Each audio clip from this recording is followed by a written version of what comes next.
los uruguayos somos, como cualquier otro hombre del mundo, seguramente la suma de una cantidad de cosas.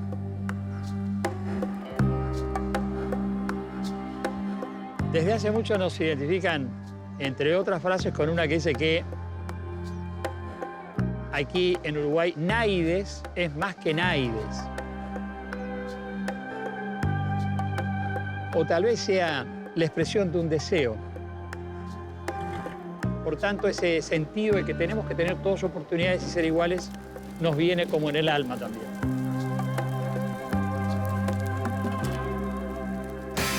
I took a walk through this beautiful world.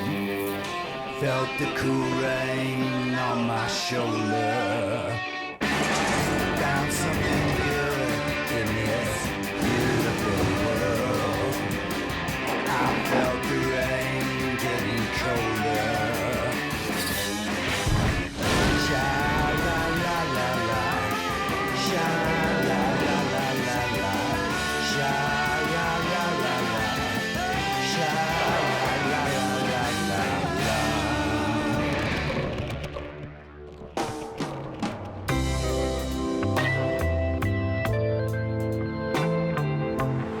I've been here before. This coastline. This city. I was looking for something then.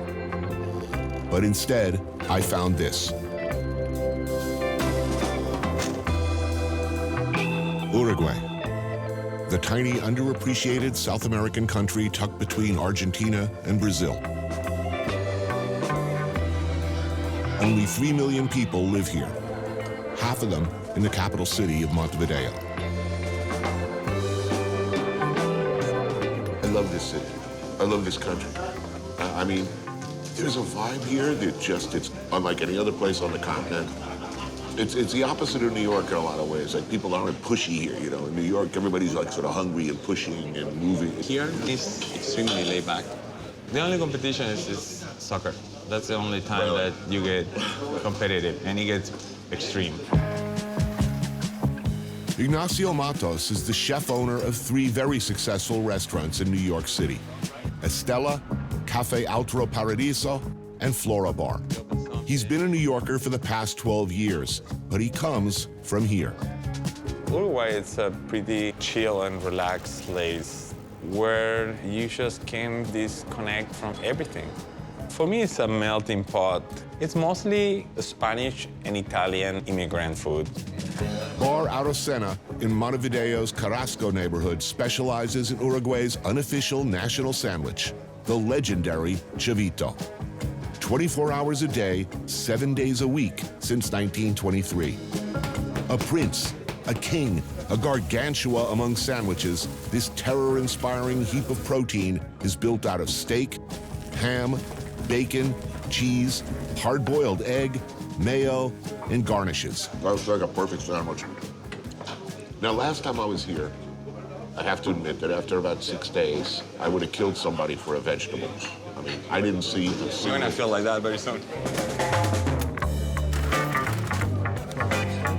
Nacho, as he's called by nearly everyone, started his career at the age of 17 with the master of fire and burning wood, Argentinian chef Francis Malman, and stayed with him for 10 years before moving to the U.S. Working for Francis Malman, I felt at home. They were just a bunch of outsiders that they found a place where they belong, you know, finding this new culture and, like, new flavors. How often do you come? Every 2 years. And how long do you spend? I usually spend a week. Why so little? We live in New York. You know what I'm talking about? Yeah, I do. I mean, I love it here, but it's, you know, you have to commit to get here. But, you know, you were born here. You spent your childhood here. Do you feel the way I feel about this place? It is special, right? I think it's special, but I'm so far detached from it. Right. But I can go back to that and I can just connect. Well, we'll see. Over the next few days, we'll see whether you can just slide right back in. Oh, we will. Oh, we will. It's no other way out. There's no other way around it. You have to.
Things to know about Uruguay. It's progressive. Weed is legal. Abortions are easily accessible. Gay marriage, universal health care, free education, including college. And democracy is no joke here. 96% of eligible Uruguayans voted in the last election. Compare that to barely 60% here in the US. There's something really special about this place. You like it? It's really one of my favorite countries. It's really Amazing. Many Uruguayans could say that it is the worst place of the... A lot of it, that's weird. Some of the Uruguayans I've spoken to are very ambivalent about the country. I like it, but, you know. And this I don't really understand. I meet Karina Novarese, a journalist and editor with the newspaper El Observador at Escaramuza Cafe and Bookstore. I think this thing that Uruguayan has that is kind of pessimistic and is always sometimes complains too much about what we have comes from before, 1930s, 40s. And after the Second World War, the Switzerland of the Americas, as they used to call us. There are few reminders of colonial days in Montevideo, but plenty of evidence that this is the chief city of a dynamic and progressive country. It was a pretty cool society. Healthcare was free, cradle to grave, education Also free. a very big medium class. That is very important for Uruguay. Right. That began to change after the 60s and 70s. One could say that the prospect of socialist or, God forbid, communist movements in Latin America in the 60s was an area of great concern for the U.S. and its more authoritarian-leaning allies in the region. So the emergence of the radical national liberation movement, known as the Tupamaros, was cause for alarm at the CIA. A lot of things happened in the 60s in the context of Latin America. A lot of students, young people were very active in politics. They weren't the low classes, as you could say. Right. They weren't the poor people who were doing These are this. middle-class kids and highly radicalized. Yeah, at the beginning, I think they really thought they could change the system. With covert and overt support by our country, a state of emergency was declared, and a right-wing dictatorship grabbed hold of the instruments of power, launching a period of repression that lasted from 1973 until 1985. Supported and often guided by CIA officers, trained in what we call these days enhanced interrogation methods, some of the most brutal bastards in the ugliest military juntas on earth crushed minds and bodies in cells across Latin America. What kind of people were finding themselves swept Especially up? teachers, professors from university. Troublesome intellectuals. Sometimes lawyers or... Something like 3 to 5% of the entire population had gone through the prison system. I mean, we're not talking about incarceration. We're talking about No. they were tortured and then kept inside a prison system that was specifically designed to pretty much destroy them. In the mid-1980s, the people of Uruguay had had enough. Massive demonstrations and strikes finally forced the government to hold elections, and the military was swept from power. We're now a democratic country since 1984. And how's it going? I think it's going well. We have troubles. We are in Latin America. We like to believe that we are a European country. We are not. But are you optimistic? I am. I don't see like a huge crisis coming. But also, when they came, you never realized before, too.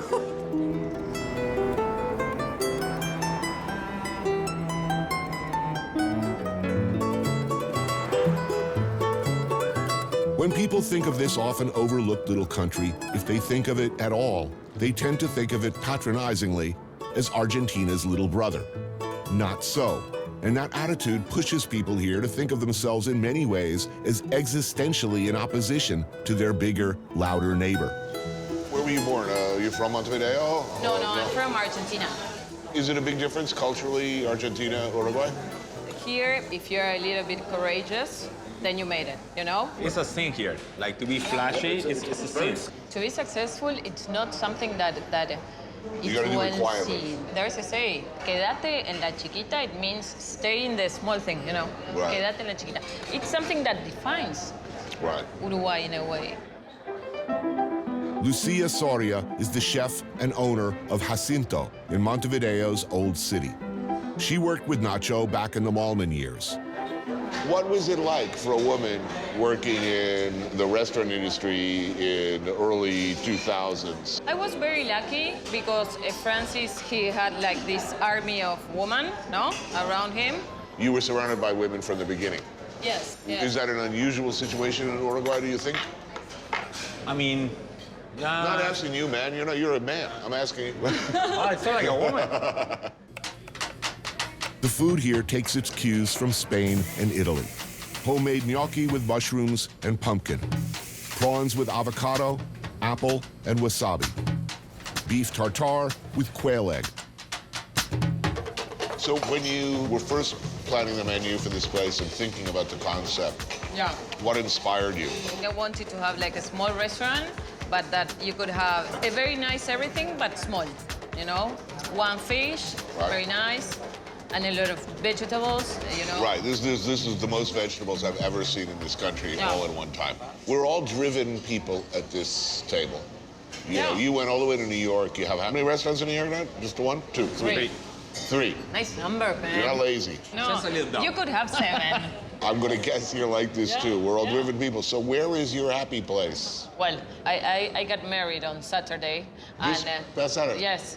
That was the day that I felt happy all day. But it's good because you cannot have happiness all the time, no? Happiness is a thing that... Happiness all the time is fascism. Yeah, it doesn't It's exist, oppressive. man. It's oppressive. You're not doing anything. You're it. You're- But if you have a few moments a week where you just go, Yeah. oh shit, I'm happy. Yeah. What? It sneaks up on you.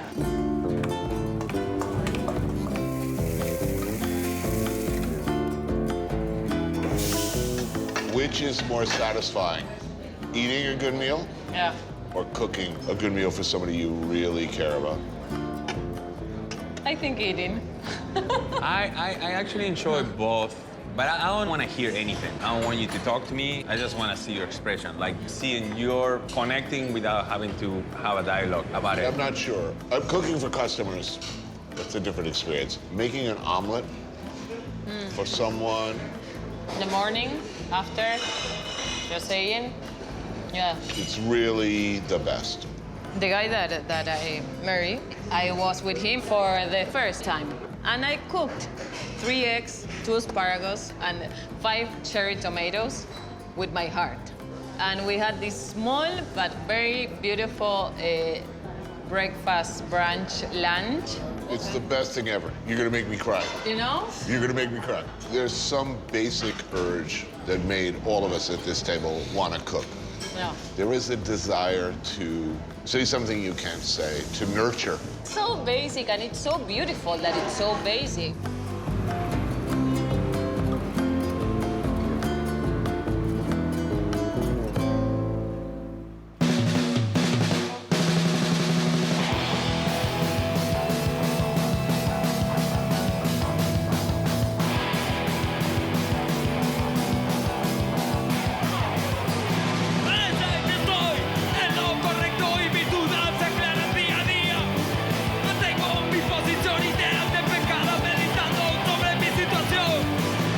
Hablan por la Espalda got together in 1996 when they were all just teenagers. They were considered pioneers of the DIY hardcore movement here. 2 decades on, they're still one of the country's most popular bands, and they recently opened for Iggy Pop.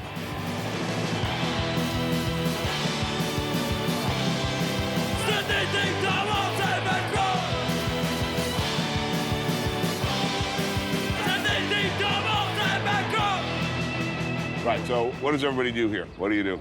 I'm psychologist. Psychologist. This will come in useful later. Musician and... Writer, too. Writer and restaurateur. Yeah. I work in post-production. Post-production. Well, that could be... Actually, this is a very useful table. Fermin, the lead singer and songwriter, grew up with Nacho. Tuca and Valentin play guitar. What do people like to listen to in Uruguay? It's a very musical country, I think. You know candombe? Yeah. Okay, that's our native rhythm. And the folklore from here, it's used to be called protest music. So it was like late 60s, early 70s was the most popular music, but then came the dictatorship. Right, so no more of and that. everybody had to leave the country. Yeah, dictatorships are usually bad for music. Yeah. They're good for the underground music scene, but not so good for Not for the popular music. You want to smoke? Yeah, sure. I brought some. Excellent, good idea. I am permitted to smoke weed on camera now. Yeah, now you're in Uruguay. I am observing local custom. Proceed to smoke weed. It's cool. Everybody's doing it. Somebody called the Elfin Jeff Sessions. He'll shit himself. How long has weed been legal here? 1 year. 1 A year, year. yeah. Awesome. But here, like, you could smoke in the street for always. Do you have dispensaries? Do you have stores you Yeah, can go into? That's the problem here now. The pharmacies cannot sell because The the international banks Right. don't want to accept drug money. So if I were to open a marijuana hydroponic farm, You can have your club. All right, when we starting this? I don't know, man. Let me smoke another joint.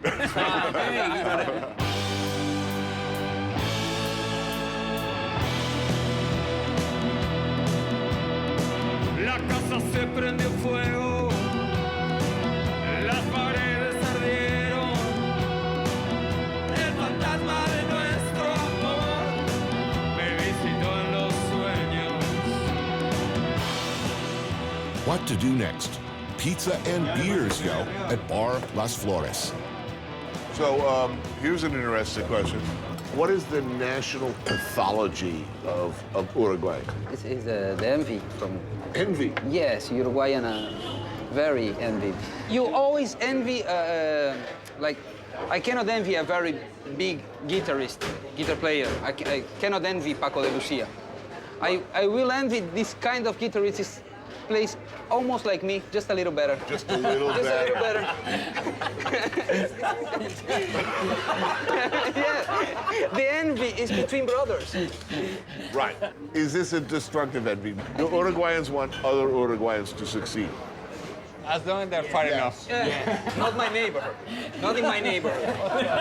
This is an honest man. I really like I you. love this Uruguay. He's in Mexico. It's great. I feel like I'm talking to myself.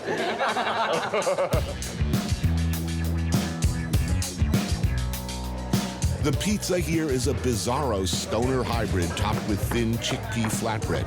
Why? I don't know. Makes sense, though.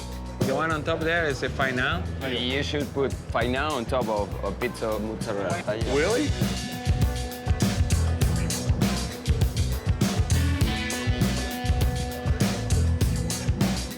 We call this pizza, no cheese. No? Yeah. He's a vegan, so he's... Really? I don't know if I can work with you. 22 years of vegan. Vegan. Yes, in Uruguay. Wow, that is a revolutionary position. They used to be vegan too. Yeah. You're such an asshole. He used to be a very vegan militant. So what did you eat? Pizza. Yeah, but no Pizza. cheese. Yes. Yeah.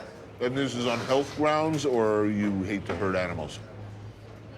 I don't know. Okay, if you had to kill Fred Durst or a cow, Oh, or a cow. Fred. Look, this one, Iggy Pop or a cow? I like Iggy Pop, but I will have to kill him. I saw him live. Oh, no. I just saw him live. You're a monster. You were not my therapist.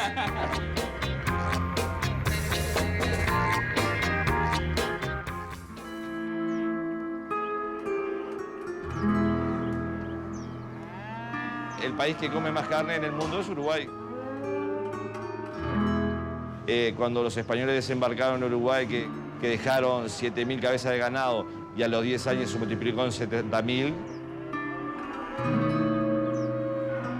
Hoy somos 3 millones de habitantes, pero tenemos 12 millones de cabezas de ganado.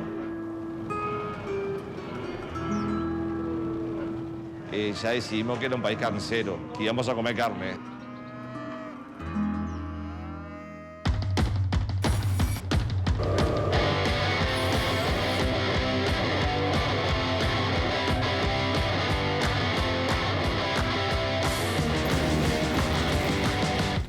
El nombre de esta carnicería es Carnelandia.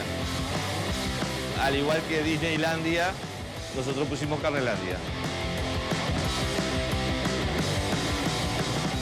Bueno, nosotros vendemos por día aproximadamente 3.200 kilos, 3.500 kilos de carne.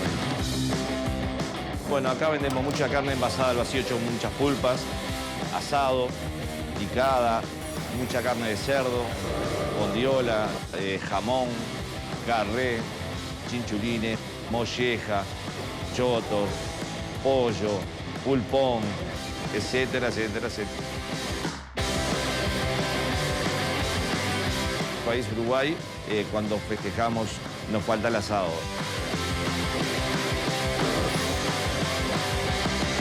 All right, meat. I want meat. This is the place. Yes, yes, I do. This must be the place. His friends say Marcelo Quiben looks German, hence the name of his small neighborhood restaurant, Parrilla El Alemán.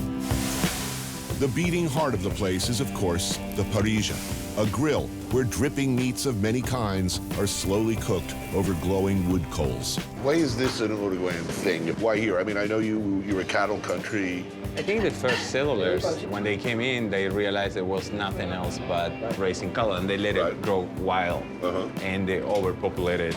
And, you know, gauchos, they would roam the land, and they would kill it on the spot and actually cook it right there on the spot. And actually, like a lot of times with the skin on. Really? Morcilla, or blood sausage. Now, this is what it's all about for me, man. Every great culture does this. It's moist. I love it. Right when you kill it, it's pretty amazing. Look, when they kill me, that's the way I want to go. You know, keep the heart beating, pump the blood into the bucket, let the village women come and make sausage. Then chorizo and steak, gotta have that. In this case, ribeye. You should spend more time in this country. Yeah, I don't know. I've been gone for 17, 18 years. Yeah. It feels kind of like the same. That's the magic about this place. It's like, it feels like traveling to the past. I don't see Starbucks on every corner. I don't see McDonald's. It's sort of unspoiled, right? This is pretty awesome. I mean, am I missing something? Is there something that really sucks about this country that I'm not seeing? I think the society is like very patriarchal. And it has a lot of colonial tradition that overshadows. Yeah, but compared to what? Compared to who?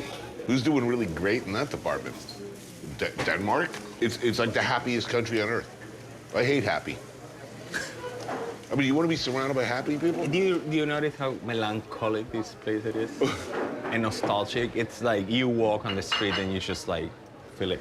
It's like the melancholy, it's... I like that.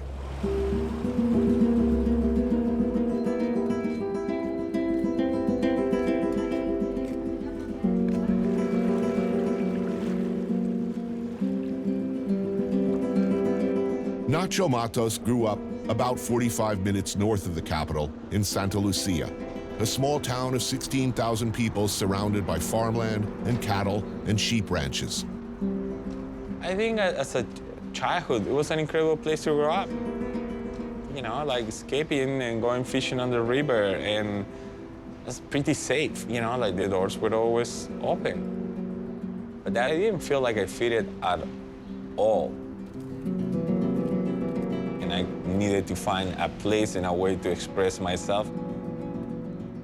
We were raised, it's very liberal, but at the same time, it's conservative. As a teenager, it was kind of like everything the same. It just didn't feel that interesting, and yeah, it wasn't fun as a teenager. His family owned a dairy farm just outside of town. Nacho's mother, Gloria, runs the farm along with his brother, Leandro. Nacho's sister, Rocio, lives in Montevideo but comes home often for family meals like this. What's the name of this town? You grew up here? This Santa house? Lucia, yeah. You grew up in this house? Yes, for the most part, yeah. It's beautiful. Why would you ever leave this place? It's He fantastic. never liked this place. No. No, never. I felt like he had like anger of being on such a small town. He always had like being on the front. I couldn't fit in here, so I get out of the house and I actually call her and say that I wanted to go to culinary school. This is what I want to do. I need support, and I pay you back. And 1 year goes, and I drop it to go work for Francis. I love that you went from being a vegan to working with Francis Mom. It's like, you know, the Satan of vegans. What was at the dinner table when you grew up? Mom wasn't that skillful in the kitchen. It's cold, man. I know, but is it true? She was the one in charge. So you grew up eating a lot of Italian food? Yes. Nacho's grandmother, Ercilia, was born here, the child of Italian immigrants. I grew up around my grandmother, like constantly cooking, and that was her form of affection and a way of like showing that she cared and she loved you. Bien. Bueno, en eso si te queda un poco blanda no se van a dar cuenta. No.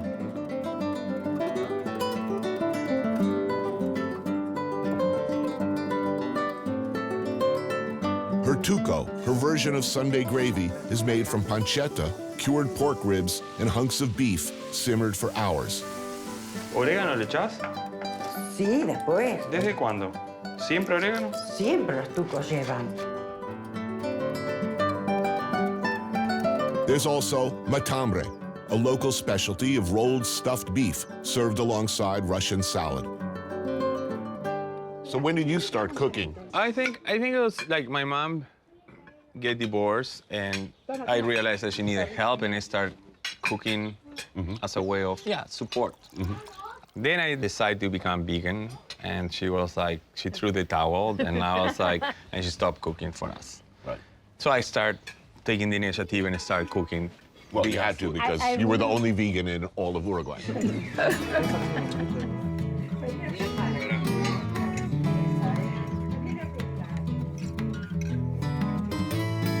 How often does he come back? 2 years. It's been 2 years. I like it. I like it. I like it in a different way. I like it far away. If he would find the thing to do here, like he would be happy, but the things he wants to do are not here. Buenísimos, Leandro, ¿eh? Sí. Yeah, it's good. So comforting. Yeah, this makes me happy.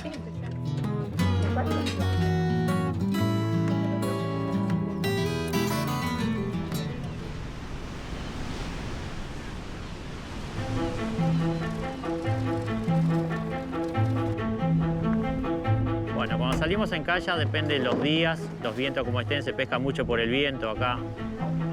Los vientos del este entran pescado para Cosa Ignacio.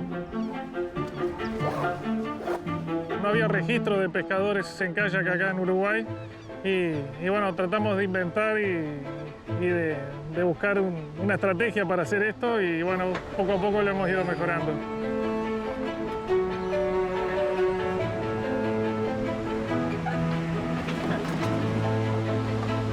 Fishing from kayaks is amazing.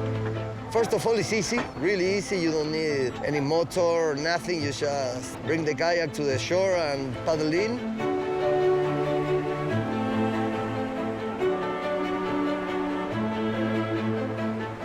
La pesca en kayak tiene algo diferente que pescar de la costa porque da más posibilidades. Lo que más amo del océano es el espacio. La sensación de libertad que da salir y tener todo un océano para ti. Es como tratar con algo vivo.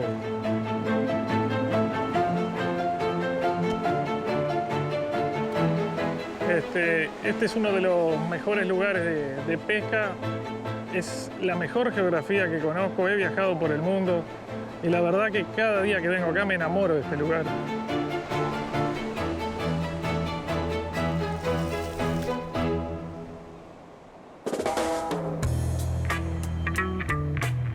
A couple of hours east of Montevideo, the coast. and the seaside towns of high-gloss, big-money Punta del Este, and the slightly more laid-back Jose Ignacio, once a sleepy fishing village and now a Hamptonian vacation hotspot for the moneyed class from all over the world.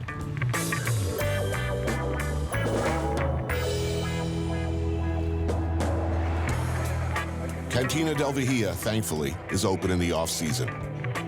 Diego Robino is a film producer and occasional fisherman, and Claude Dimet is a chef and owner of a posada in Jose Ignacio. So what town is this? Where am I? This is Maldonado. Maldonado. And this is like the capital of all these fancy beach towns. But this is where the working class people live. Most people live all the year. Cantina's chef-owner is Federico De Seno. Like Nacho, another Francis Malman veteran. Diego brought some fish he caught today. We got empanadas with corn and shredded slow-cooked beef. Oh, nice. Love it. Oh, I'm liking this meal already. There's goat cheese and spinach croquettes. Nice. Wow, look at that. This is the catch of the day. Beautiful. So today, Diego went in one of the roughest days in the ocean to get fish somehow. We're talking about like hard work. I mean, the kitchen is hard, but like fishermen. No, the fact that you are alone in the middle of the ocean with all this testosterone around you. That's why we play soccer.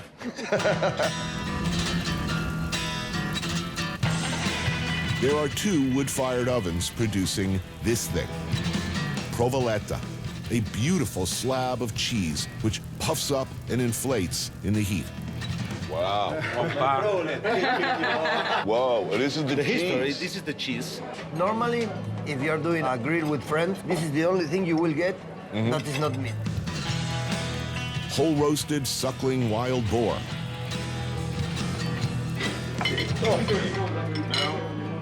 Wow, that's spectacular. And whole roasted fish.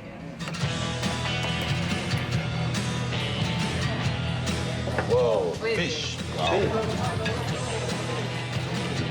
God, that's beautiful fish. And milanesa. Here in Uruguay, not veal as in Italy, but a pounded, breaded, and fried hunk of beef covered in tomato sauce, ham, and melted mozzarella cheese. Oh, more cheese, all right. This is milanesa napolitana. Right. And it's a typical dish, and the people here eat a lot of milanesa. We grew up with this. All the people. Holy moly. Yeah, you know this is good cold, too, right? First thing in the morning? Cold? It's great. So you have an instinctive sense in this country what people need.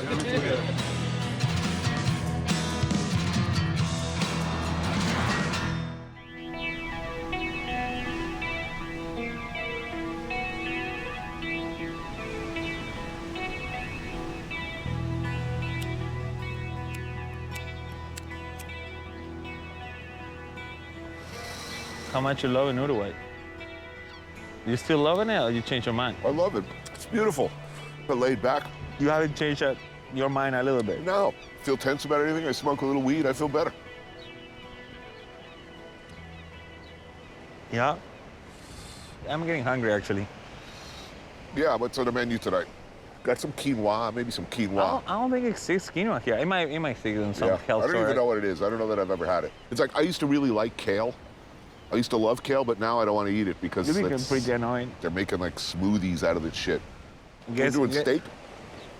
If we can do steak, that's what you eat here. that's what we have. Yeah. And Yeah, I was thinking just off the top of my head, what do I want tonight? How about meat? Yeah, meat. I know where to go. I actually never been. This friend told me about it. But the funny thing is drive-through. Drive-through steak. I know. Like, I'm as surprised as you are.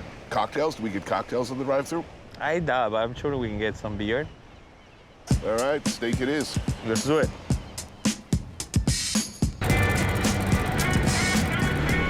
Diego wants you to know that his other car is a Ferrari. Hey, what's up, man?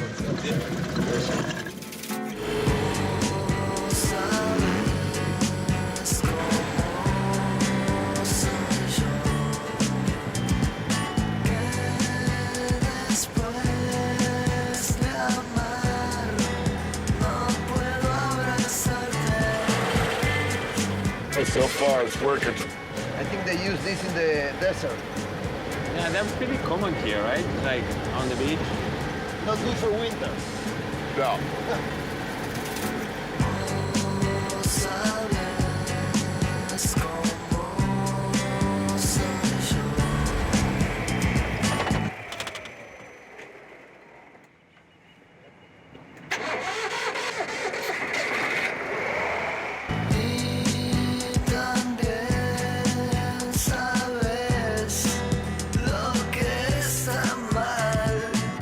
Las Nenas for drive-through steak.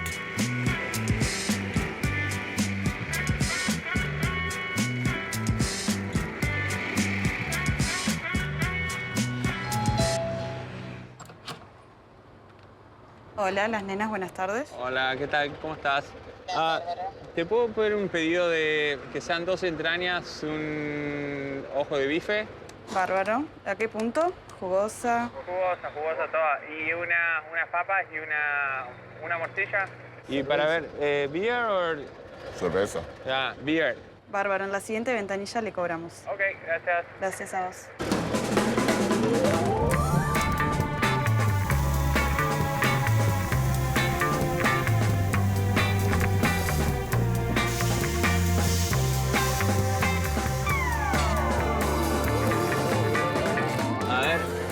Gracias.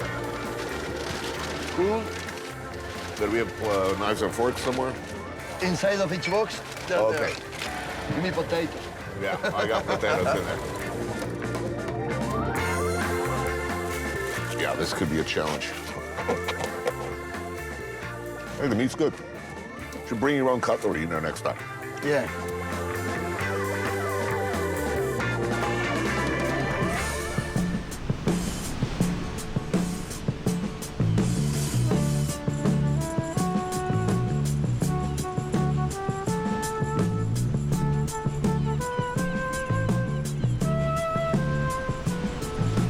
La Caracola is a party space on a strip of sand about 10 minutes outside of Jose Ignacio. The ocean on one side, a lagoon on the other. During the high season, it's a regular hangout for over-the-top asados. Today, Nacho is supervising a meal for a bunch of friends.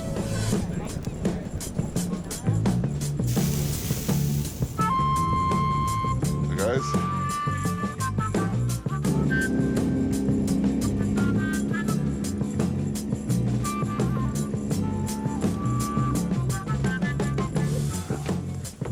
What's going on in here? Oh. Hey, how's it going? Good. So this is Martin. Hey, how are you? Here. Martin Pitaluga is the co-owner of La Huella, a restaurant in town that also serves as the mothership for this place.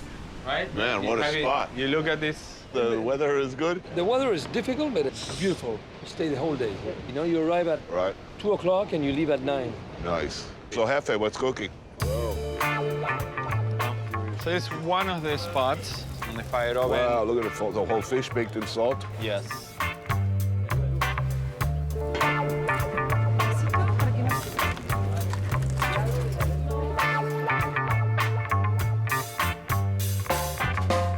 Some cold ribeyes flats. Ribeyes, wow. Some second pig. So some snack. That's no snack, man. That's a meal right there. Wow. You want to help in the kitchen or? Carving, yeah, man. All right.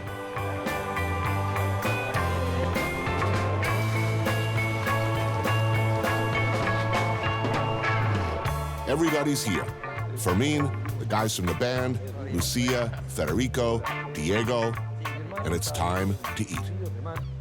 Oh, yeah. Come on. It's perfect, right? Nice. So how long has this place been here? Like about 12 years. Started as like a shack or a house or a... It used to be a little house in the beach with a bar. You're not allowed to build here anymore, so we bought all this land, and that's the only thing we can do.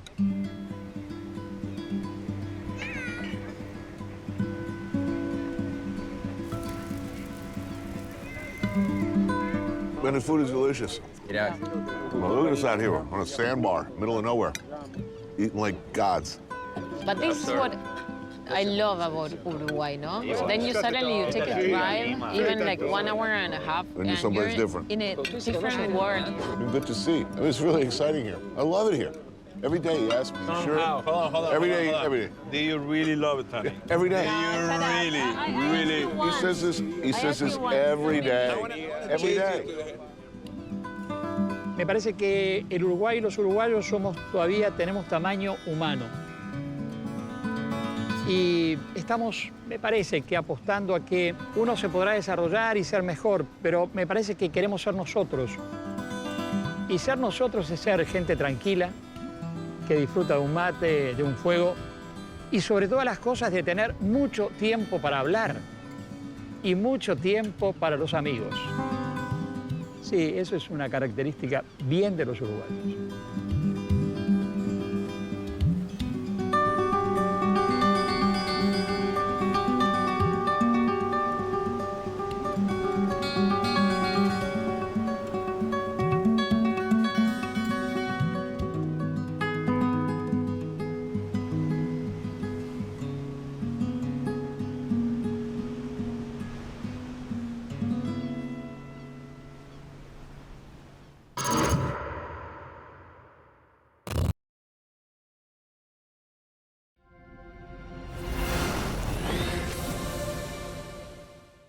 This is a good place to both experience fantasy and reality.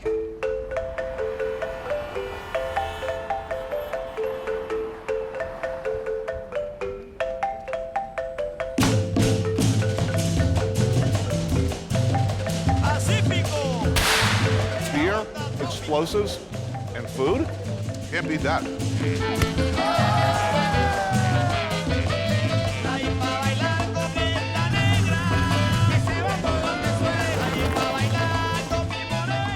Well, gracias. So you just stand here in the street and random strangers bring you delicious foods.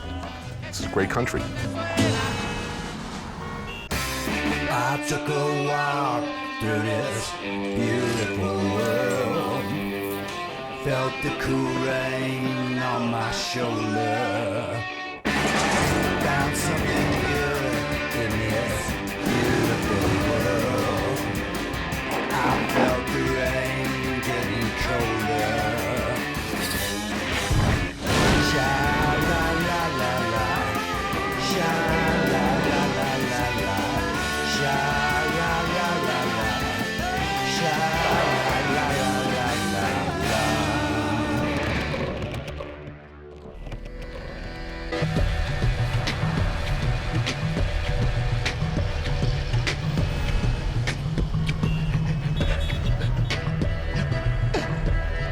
Colombia. Ordinarily, and for all too many years, when this country makes the news or appears in a film or a television drama, it's not for its looks, which are, I should say right up front, spectacular. It's not for its people, who are, everyone I've ever met anyway, warm, proud, generous, and fun. Or for its food, which is truly great. I don't know what this is, but it's good. Food in this country, excellent.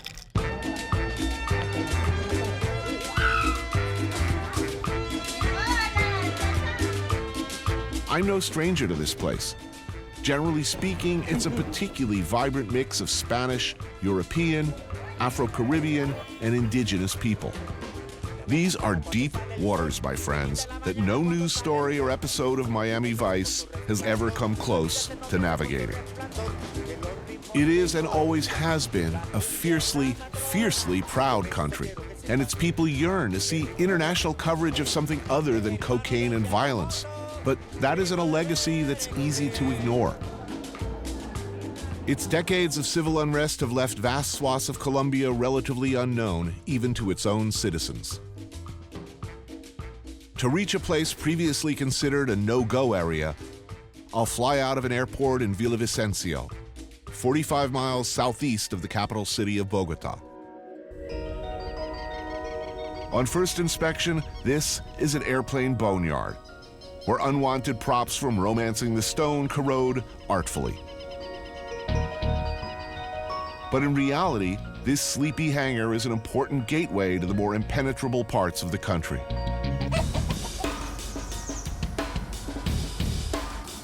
The remote settlements in the Amazon basin are cut off from the country with neither rail nor roads connecting them. There are only two ways in, either boat for several days downriver or aboard a jungle bus, which is what locals call the World War II era DC-3. I've flown worse. I've been brought here by Pablo Mora, a teacher at Medellin University and a particular enthusiast for this classic of Golden Age aviation. You've taken this flight before? Yes. Every time I have a chance, I come here and fly one. It's a romantic thing. He sees the work that these hulking great airships and their pilots do as daredevil humanitarian missions for the more remote Colombians. They have an in-flight movie. No, no, no. Nor first class either. What? No, no.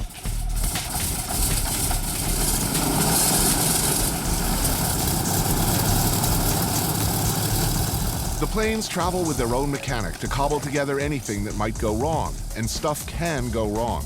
The risk is that we'll be able to land but not take off again. So this guy is our return ticket out of the jungle.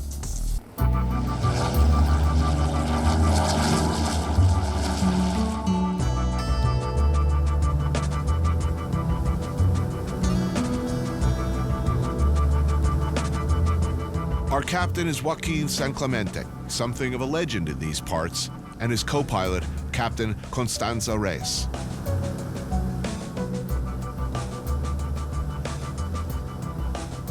It's mystical, you know, and they develop this sensibility with the plane. There's no intel inside here. There's no software. They have GPS, but that's about it. It's beautiful, you know, they have to sense everything. They know when the sound of the plane is not right. It's just man and machine.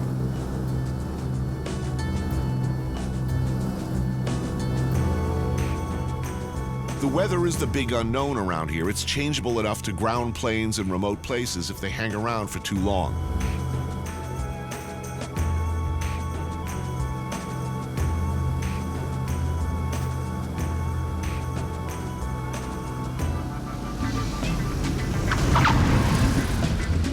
We have to make one stop on the way to pick up more cargo. Vital cargo, by the way.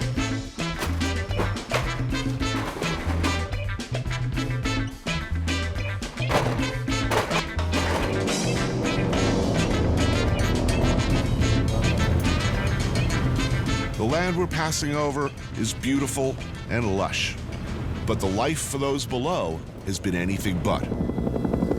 Colombia seems to be trapped in a vicious FARC circle. has used the territory as a haven for kidnapping and drug. Until recently, most of the news coming out of this part of Colombia was not good. It was a front line in the war on drugs, for lack of a better term, and Colombia's long struggle with the FARC, a Marxist guerrilla force financed by drug trafficking, kidnapping, and covert assistance from Venezuela. 50 years of very dirty war. The stakes not about drugs per se, but about the ability of ordinary Colombians to live without fear.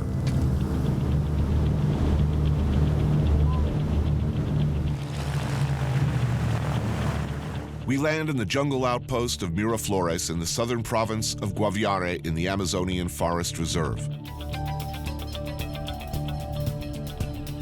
The heavy presence of army and special police is a result of its strategic location and recent history as a one-time center of coca production. Farmers here would grow the stuff and make leaves into paste. Traffickers would come and buy it. The FARC had this area under its sphere of influence for years. 9 years ago, the government moved to expel the FARC, the traffickers, and any paramilitaries, with apparently much success. Overnight, however, its population shrank by 85%, and what remains struggles to survive.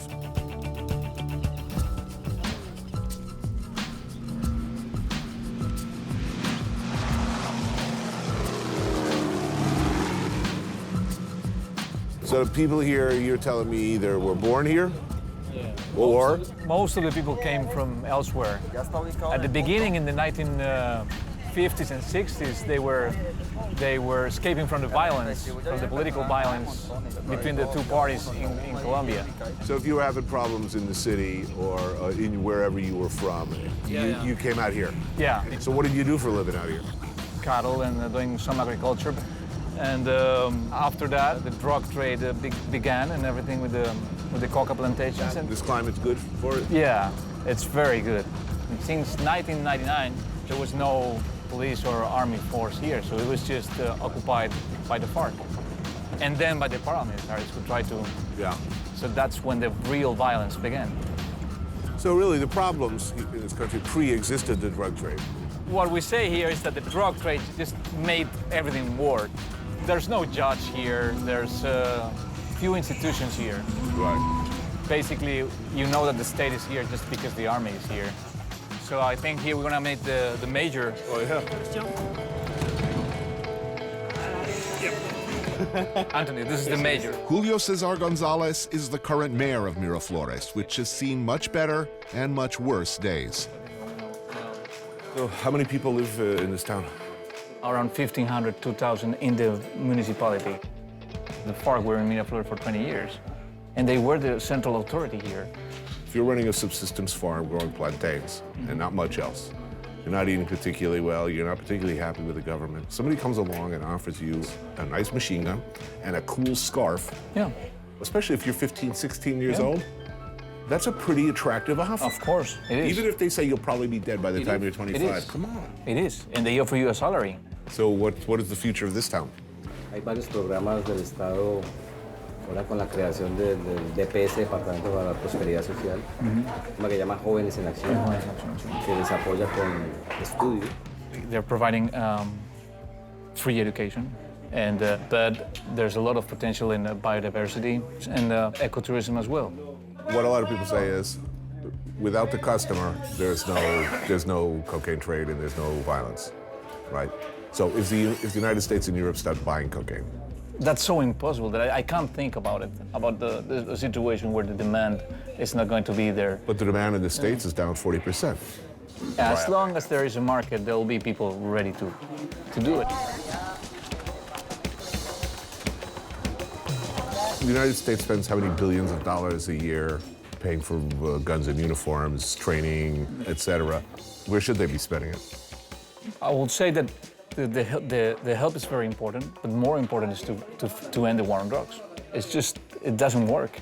Here's my problem. If crack didn't exist, I would absolutely agree with you. But as a former coke addict and as a former crackhead, that is a problem. The thing is that people think that if you think that drugs should be legalized, you're saying that they're good. No, we're not saying that, but we're just getting rid of one problem, the problem that the major has here. You're also freeing up a lot of money that you could divert towards. We have two problems. I'm with you, I agree. One is drug addiction and the other is drug trafficking. We can get rid of one. We're not going to get rid of the other. We have to deal with it forever. It's a beautiful country. The people here, everyone I've ever met has been really nice. Even the bad guys have been charming. That is true. The food's delicious. Problem is, the United States will never legalize drugs. It will never happen. Complicated issues. So the good people of this town can thank us for bringing in their fresh supply of poker, cerveza, poker. Think nothing of it, gentlemen. It was really our pleasure.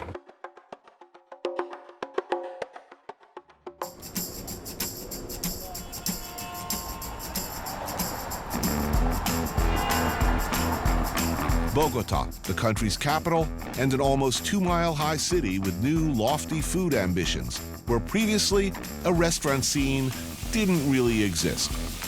Now, young restaurateurs such as musician-turned-chef Tomás Rueda are beginning to make a name for themselves in Colombia.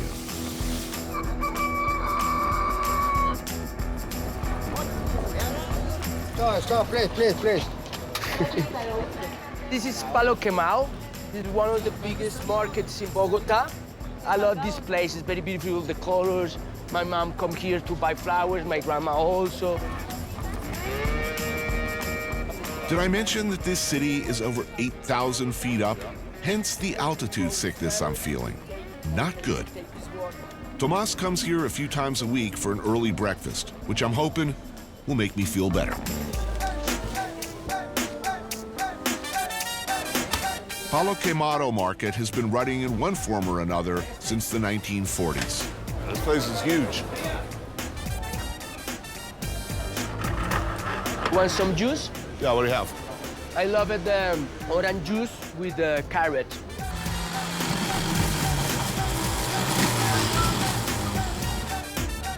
Probably the healthiest thing I've had in a while. Good for the high altitude. No? You Yeah. feel better? I'm feeling better every hour. Yeah? First hour is killing me. But you have a better face. I didn't think I was going to make it out of the airport. Most of the mornings, early in the morning, 5 or 6 in the morning, I climb the mountain. Why? Fresh air. Okay. You have to come with me. Hell no. Ain't happening.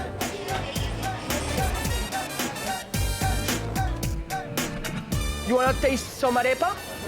This arepa is made with corn. Hola, 2 arepas, por favor. It's fantastic, I love it. Chao, pues.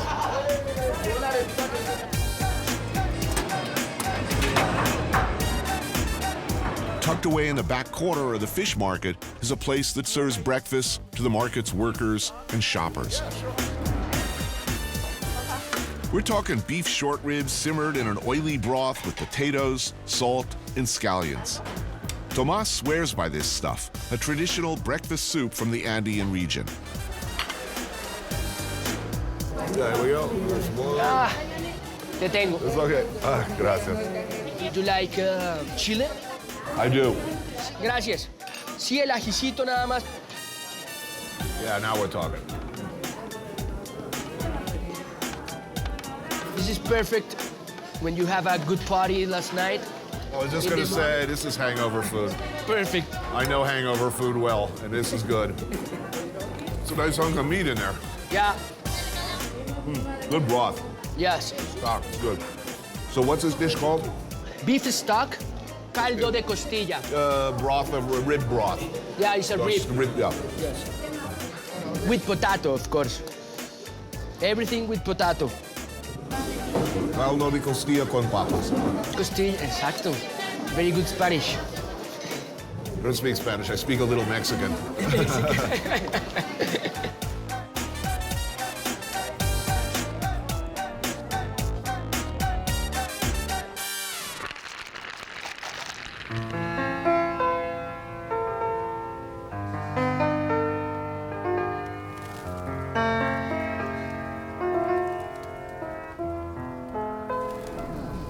Bogota.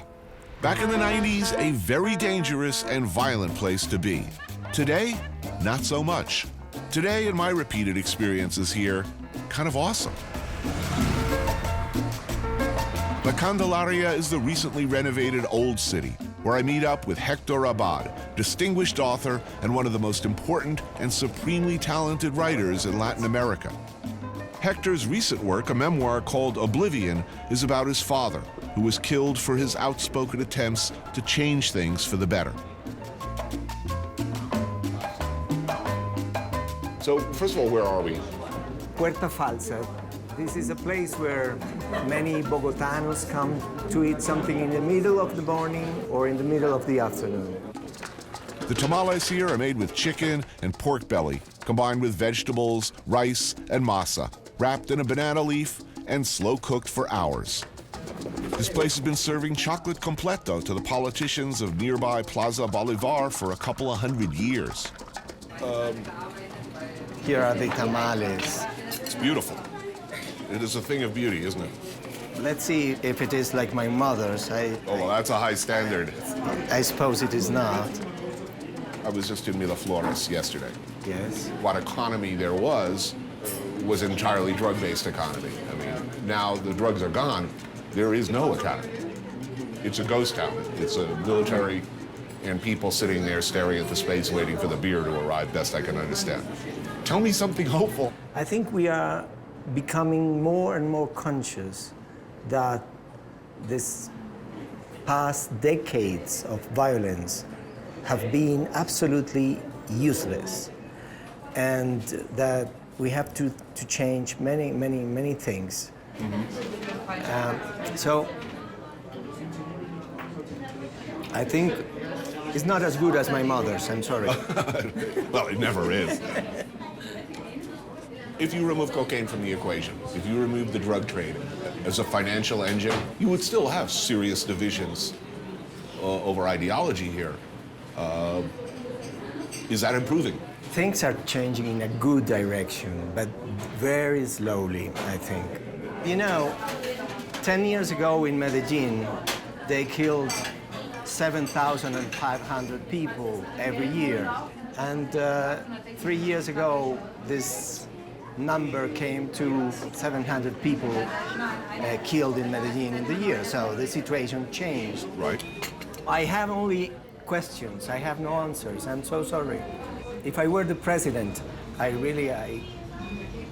don't know what to do. You wouldn't know what to do? No, I wouldn't. I wouldn't. To suggest that a nation should expand its social services, do its best to lift people out of poverty, to provide medical care for everyone. As you well know, that made you, in the minds of many, as the same as a communist. Are those as dangerous and potentially deadly ideas as they used to be? Well, 25 years ago, my father was killed just because he was asking for these basic things like clean water, a glass of milk, and an arepa for every child. We still don't have that, and we need that. Now, we in Colombia, maybe we are trying. I think there are some people here, even in the government, who are working for that.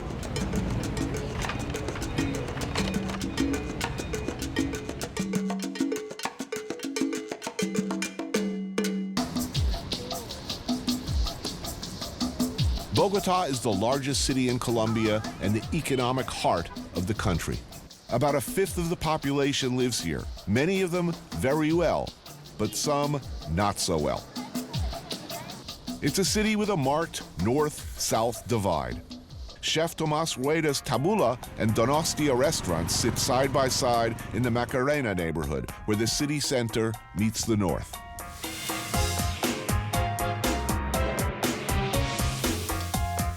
The lunch Tomas is serving us here at Tabula is defined more by high-quality fundamentals than by high-concept theories. If there's a theme here, it's that ingredients this good, meticulously prepared, are the essence of great eating. It's a beautiful space. So how's the restaurant business in Bogota? It's a very good business. A lot of people with money, they don't know how to cook. Nobody cooks at home. Maybe their cook does, so they eat out a lot? Yeah, it's a new part of our culture. Everybody wants to go to restaurants. So 10 years ago, 15 years ago, what, traditional casual food? Yeah. A few fine dining, white tablecloths serving what, French or continental or Italian, but this is new. Yeah, it's a new stuff, it's a new business, it's a new world. But I think the two great values from Colombia food, the mixtures of the culture, yeah? Right. Black people, Indian people, white people, that mixture is beautiful. And the other one is all of this region, all the mountains, all the valleys, all the rivers, all the sea, we are like a big farm, a beautiful farm to send all these products to the world. I believe more in a beautiful carrot than a great recipe, yeah? Right.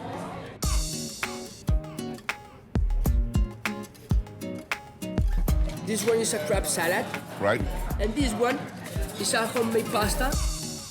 Thin sheets of handmade pasta are filled with labneh cheese and finished with a chorizo sauce.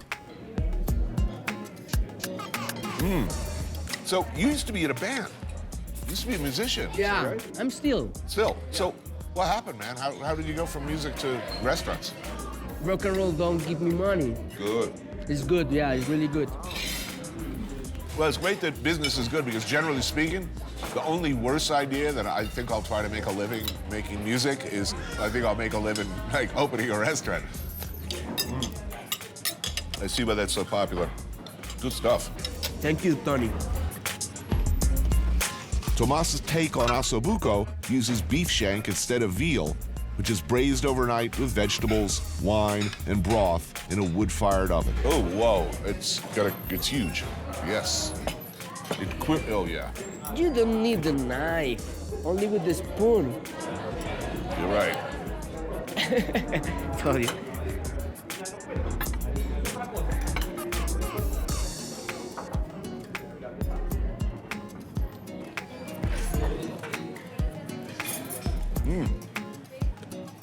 Now, do you cure this first in salt or No. dry it, salt it? No.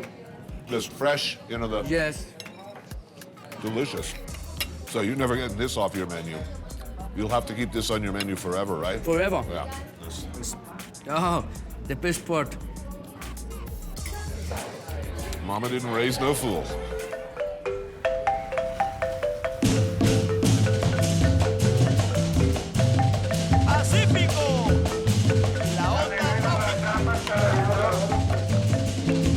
Santiago de Cali, or just Cali as everybody calls it in these parts, is a city in the southwest of Colombia known for its proximity to the Pacific coast and its semi-tropical temperatures. But I'm not really here for the climate. I'm here for Tejo.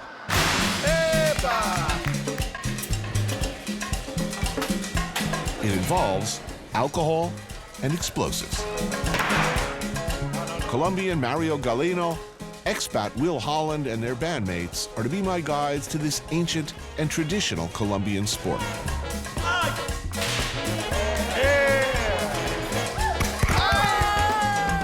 Thanks, man. How do you play this game?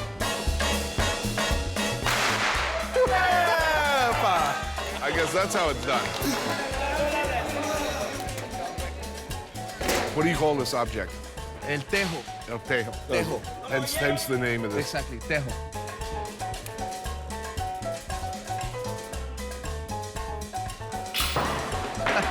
I should be good at this. I've been throwing pots into the dish sink from across the room for years.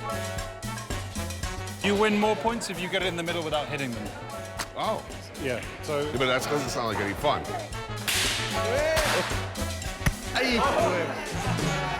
Everyone has a different style, it seems. So you got to do like one step and then another and swing. I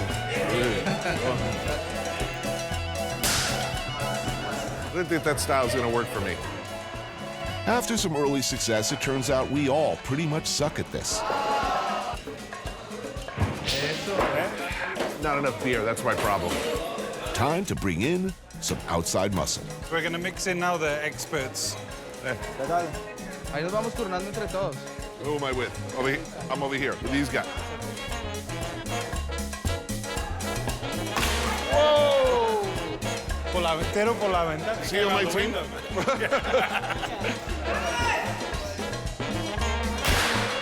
Holy crap, 2 in a row? This is dismaying.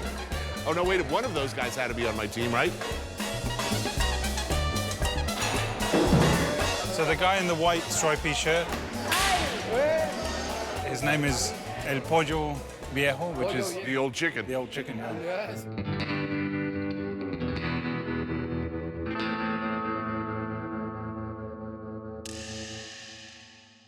I need a poultry name. He's calling himself the old chicken. I should be the enormous cock. Chicken dude is killing it. Yeah, he's every time.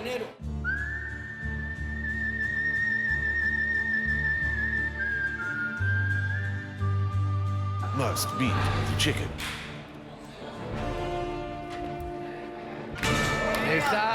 That's what I'm talking about. But I wanted something to blow up. Tejo is hungry work, but the kitchen here is up to the challenge, making a Colombian picada. This is a huge selection of fried pork, pork rib, steak, cassava, potatoes, and deep-fried plantain. I smell food. Oh! Oh, thank you. Oh, that's good. You know, beer, explosives, and food? Can't beat that. Esta que es la papita criolla. Yes! Nice. Yes!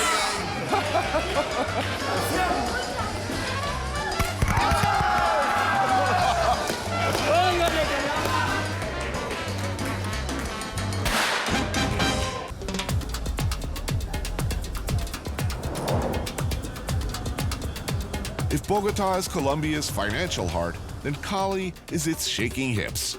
People here like their music.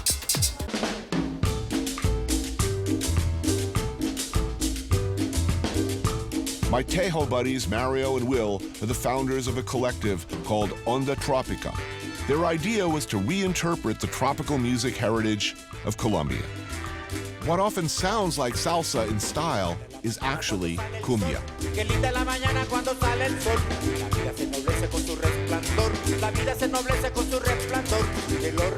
If there's one type of music that can be classified as distinctly Colombian, this is it.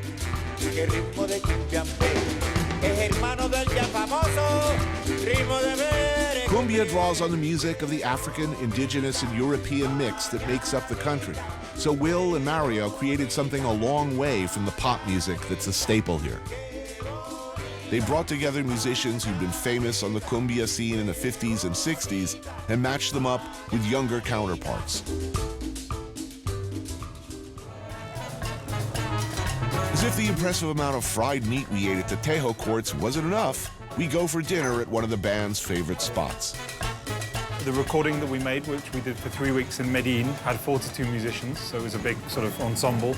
And there were musicians from, I think the youngest was 25, maybe, and the oldest was 82. So old school and new school mixed, is that an oversimplification? Yeah, that was the idea, so we can meet, not only doing music, but also exchanging lots of information about how music was made, how music was recorded, what was the spirit of the music. So that's the idea, it's to get back to the roots. First up, the Cali version of ceviche. Cooked shrimp, slathered in mayonnaise, ketchup, and Worcestershire sauce. Essentially a 70s shrimp cocktail.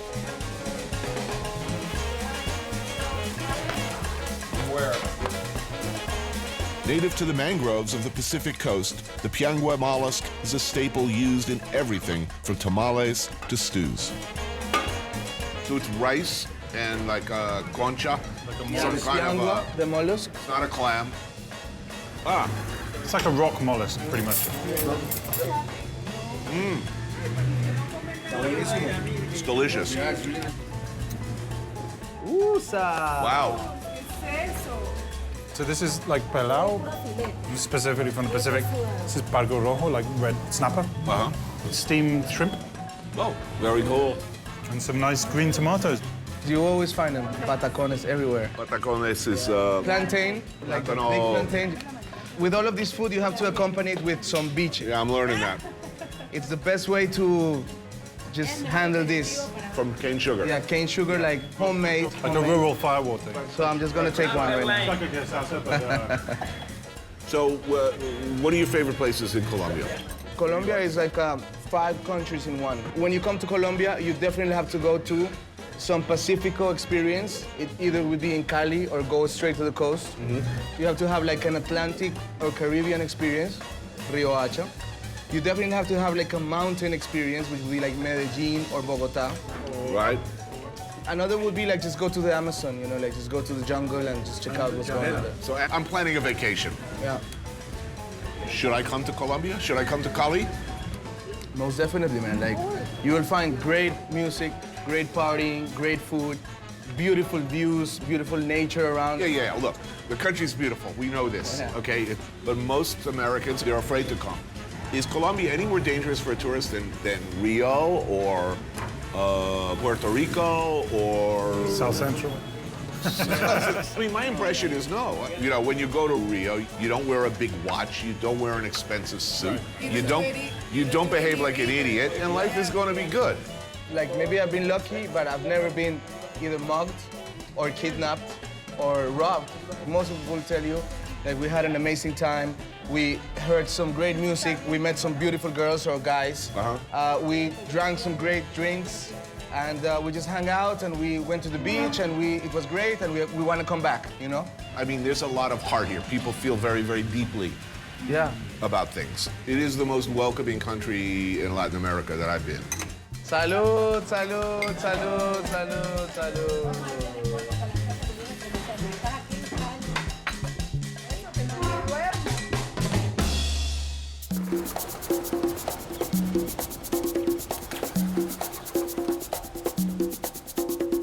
I leave the subtropics for more extreme climes. Rio Hacha is a city 600 miles northeast of Cali on Colombia's Caribbean Sea. The Guajira is the most northern part of South America and borders Venezuela in the east. It's home to the native, semi-nomadic people of Colombia called the Wayuu. The Wayuu are a tough, autonomous tribe who've never taken sides with either the government, the FARC, or the paramilitaries. As a result, they remain independent politically and live pretty much by their own code. I'm meeting Juan Pablo Mayorga, a chef from Bogota who comes to this spot on a regular basis. This is not another country. This is Colombia, but it's a very different part of Colombia. The Guajira is a very rugged terrain, but it's desert. There's not that much water. So that's part of why the Spaniards, they weren't able to colonize them. You've been coming here for some time. I became very interested in Guajira because I began dealing with fresh fish and fresh lobster, fresh shrimp, and for goat meat to take back to Bogota. Is it good? It's very good. Goats are important to the Wayuu as they're used for food, for bartering, and even as dowry payments. Rancho owners come to the old market in Riohacha to sell, slaughter, and cook goat in the mornings.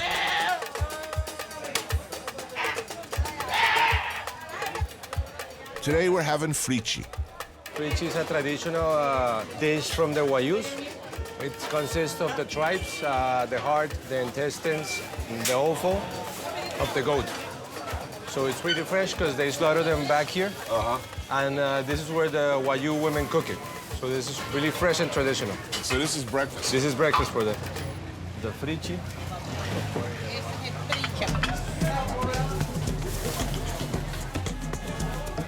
And there's a little bit of everything in there. Yeah. We have heart, we have a little bit of meat, of ribs.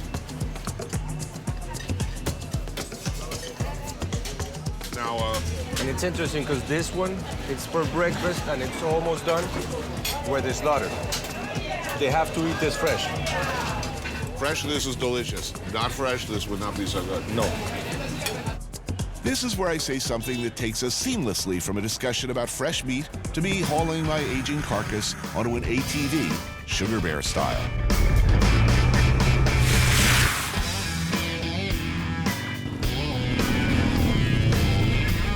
Tribal members of the Wayuu have dual citizenship and could cross the border into Venezuela to live or trade there whenever they need to. Luckily for us, it means that cheap gas is easy to come by in these parts. There are no stations as such, you just keep an eye out for the cans. Most of this gasoline is from Venezuela. It's extremely cheap. I think it's like 50 cents a gallon. The government subsidizes a lot of it. They're able to buy Venezuelan gasoline and sell legally Venezuelan gasoline in Colombia. Having taken on as much gas as can be mouth-siphoned in one sitting, we're off again.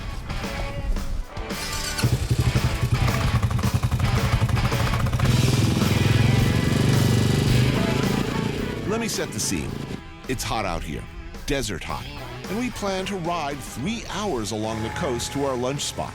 And I ate salty goat innards for breakfast, and I refuse to wear a helmet or sunblock. We avoid wild donkeys and goats and get lost more than a few times.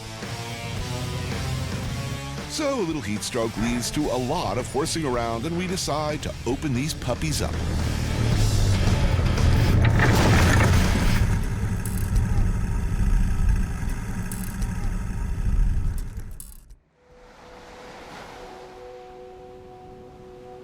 Well, a momentary concussion is seldom a good thing. Waking up in Colombia on a beach almost always is. Having abandoned the epic ride, we're back where we started at Mayapo in the Guajira at the Blue Sea restaurant. How come you're all clean? I changed. You brought a change of clothes? Yes. I'm hurting up. I'm feeling it every minute, every hour, every month and year of my age. So you ready for some cazuela? Yes. And I trust it will make me feel all much better. It's a good end to a fun day. Man, you can't ask for better scenery. It's beautiful here. A beer? I need the anesthetic qualities of the local firewater. That's probably a really good idea. That's gonna be a good start for the night. Good start, I'm done. Oh man, that dog has the right idea. See, I would be very happy if that was me right now. You know, just like laying down in the sand with my chin out like that. Man, it's so beautiful here. Who comes here? It's basically tourists from Colombia and a lot of backpackers that are making their way up to the northern Guajira. Right. But I mean, we saw one tourist all day. And it's nice, you can really just get completely off the grid. You know? This used to be a fisherman village.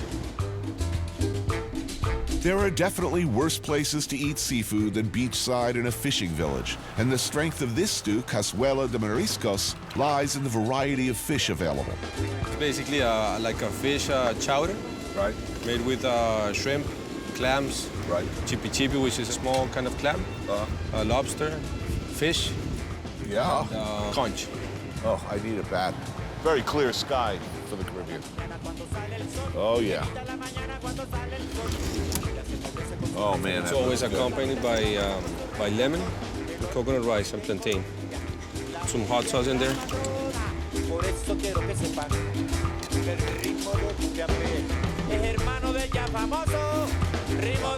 Some good food, a few shots of aguardiente, the sounds of waves in the background, a nice sunset.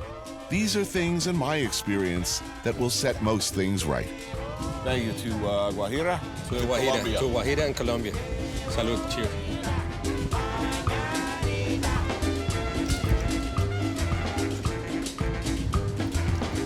We had good fun. We had good fun. Cheers.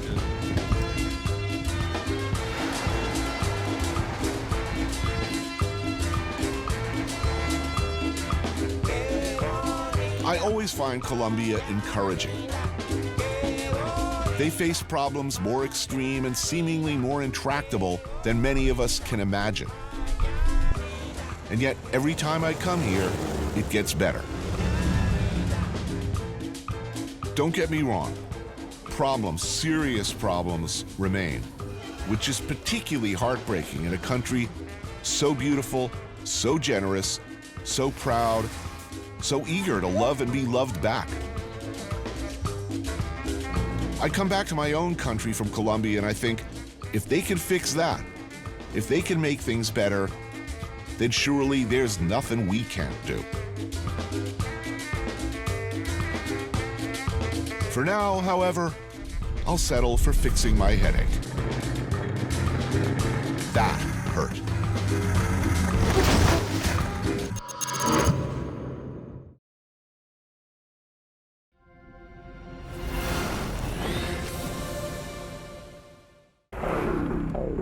Peru is a country that's historically driven men mad. Mad for gold, for coca, for its magical ancient history. But now there's something else drawing outsiders to its hidden mountain valleys. We love the stuff. We obsess about it, gorge on it, and fetishize it. I'm talking about chocolate. Once a common treat, it's now becoming as nuanced as fine wine, making the pursuit of the raw good stuff all the more difficult. I'm joining that hunt in remotest Peru, but not before I've re-immersed myself in the booming Lima food scene.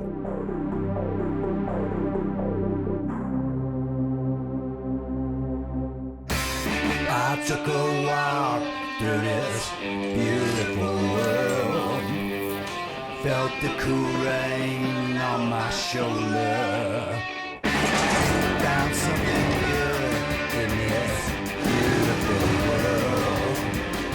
I felt the rain getting colder. Sha la la la la, sha la la la la la, sha la la la la, sha la la la la la.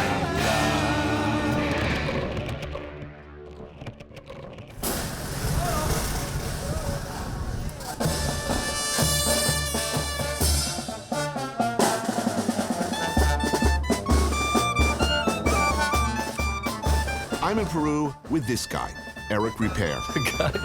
He was looking at us. He went into the tree. That's funny.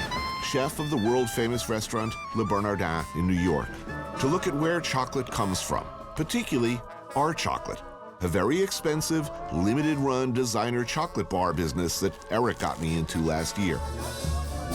So that's why we're in Peru. But before we get all Indiana Jones, we're spending some time in Lima, as we like the capital city just fine. And we have, both of us from previous trips, friends here.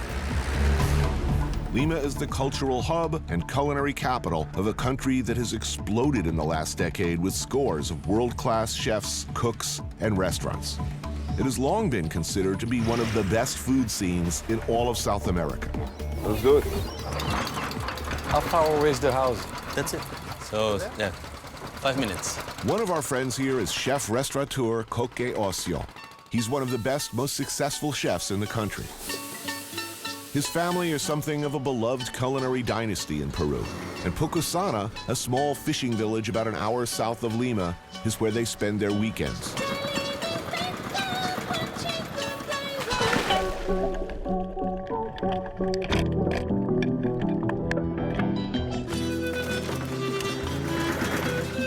Coque's mom, Marissa Giolfo, is like Peru's Julia Child, Welcome. James Beard rolled into one. Thank you for having us. A caterer, cookbook author, beloved icon of Peruvian gastronomy. This is the yuca? Oh yeah, I'm going in. To say one is fortunate to enjoy her hospitality would be an understatement. Pisco sour. Oh yes, yeah, definitely. Warm, generous, welcoming beyond belief. Too bad that you have to leave so soon. Yeah. Normally we have lunch late, you know, like at 5. Do you nap before lunch or after? Both. No. Sounds like paradise. Wow, look at this. Every weekend, Marissa opens the house to an ever-changing mob of friends, visitors, drop-ins, and family. This is fantastic. They do not skimp on the food.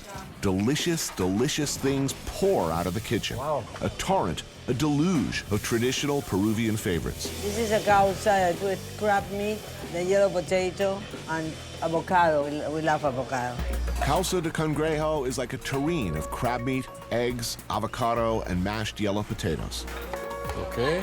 This is a tiradito, a ceviche from the coast. Beautiful. Tiradito de pejerrey, basically raw kingfish fillets dressed with ají amarillo and lime juice. Perfect.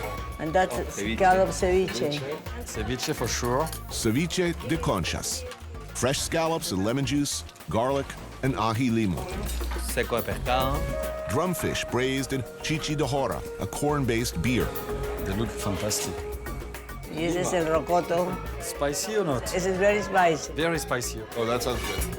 Oh, and stuffed ricotta peppers filled with ground beef and raisins served with parrilla cheese. Yeah. Wow. Are we lucky or what? You're lucky. And that's just the beginning.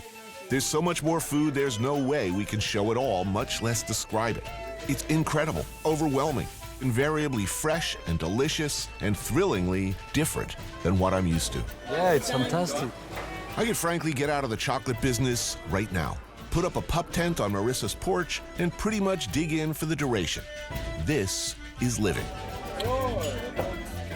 Yeah. Those little fish are amazing. They're so fresh. I want to be your next door neighbor.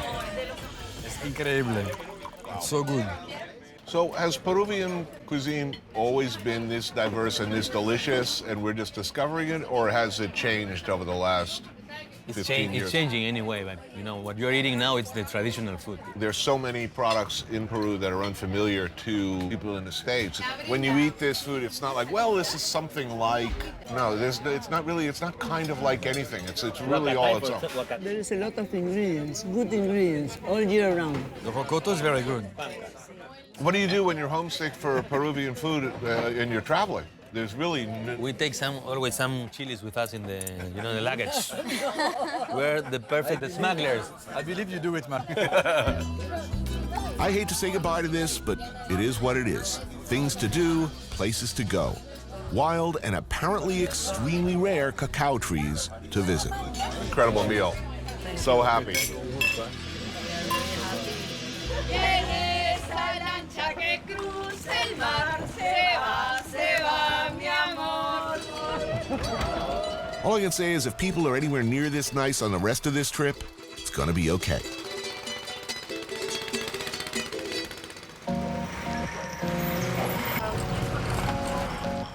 Lima, City of Kings, home to 1/3 of Peru's people.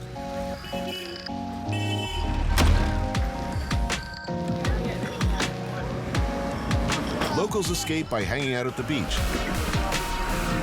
And why not when you can maybe get a tattoo while you're at it? Is that sanitary?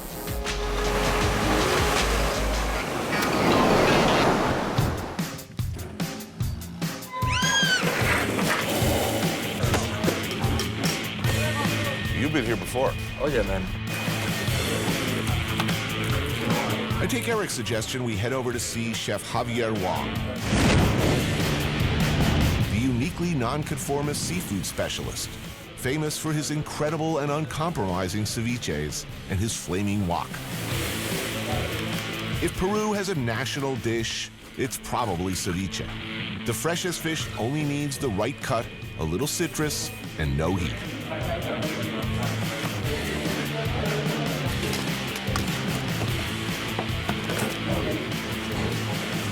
What's the most common thing that people do wrong? The quality of the ingredients. You don't do a ceviche with something that is not ultra fresh. Right. The cut is very important, the thickness. Right. And when you do the ceviche, you don't do it too much ahead of time. The whole place is served whatever menu he's doing that day. Same for everybody. And today, the flounder he got from the market is particularly nice. So that's what we're getting. Generally thicker pieces to stand up to the spices and acids. First up, an octopus and flounder ceviche. I don't know what to tell you, man. It's damn good. Oh, that is good. Is this one very spicy or not? You ever been spanked in your life and enjoyed it? Yeah, me neither. I don't like pain. Except if you spanked with the pepper. Brutalized with the pepper, I like. That's really hot. Tiradito, a flounder dressed with pecans, lime, ají limo, and sesame oil, which clearly Eric likes. Oh, this is totally going to Le Bernardin. Oh, really? Yeah. So you're not like foraging into Catskills for your inspiration? You basically just rip your ideas off of small businessmen? Javier, estupendo. ¿Es okay? ¿Está bien? Sí, super. Oh, superb. ¿Algo más? You want another little thing? Sure. Antonio tiene un diente increíble. Chinese and Japanese immigrants came to Peru in great numbers in the 19th and 20th centuries as contract laborers and farmers, and their influence is felt here, particularly in the food, to a greater degree than anywhere else on the continent. It's that influence and the ingredients of Amazonia and the Andes that really distinguishes the food here as something special. Well, what is this, tofu? No, queso fresco, no? This is a very kooky combination. I mean, is that pineapple? Where'd that come from? That's not traditional. I mean, he looks Asian to me. Right. So I believe he's probably... Dude, his name is Wang. I mean, unless he's a retired porn star. This shouldn't be good, but it is. Whew. We're gonna have a sweat on that one. Yeah, I might have a couple more beers after this, pisca sour, and then have a nice nap, midday nap.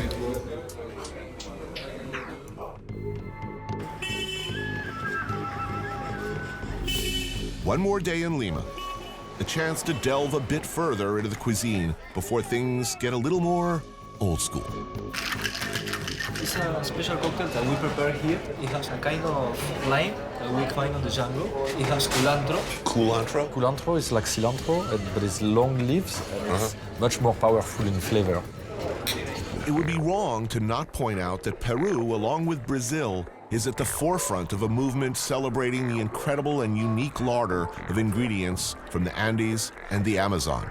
Flavors you find no place else on Earth. There seems to be a lot of interest in the last decade in the Amazon because it's an amazing spectrum of entirely new to most of us flavors and ingredients. Pedro Escafino is at the cutting edge of exactly that territory.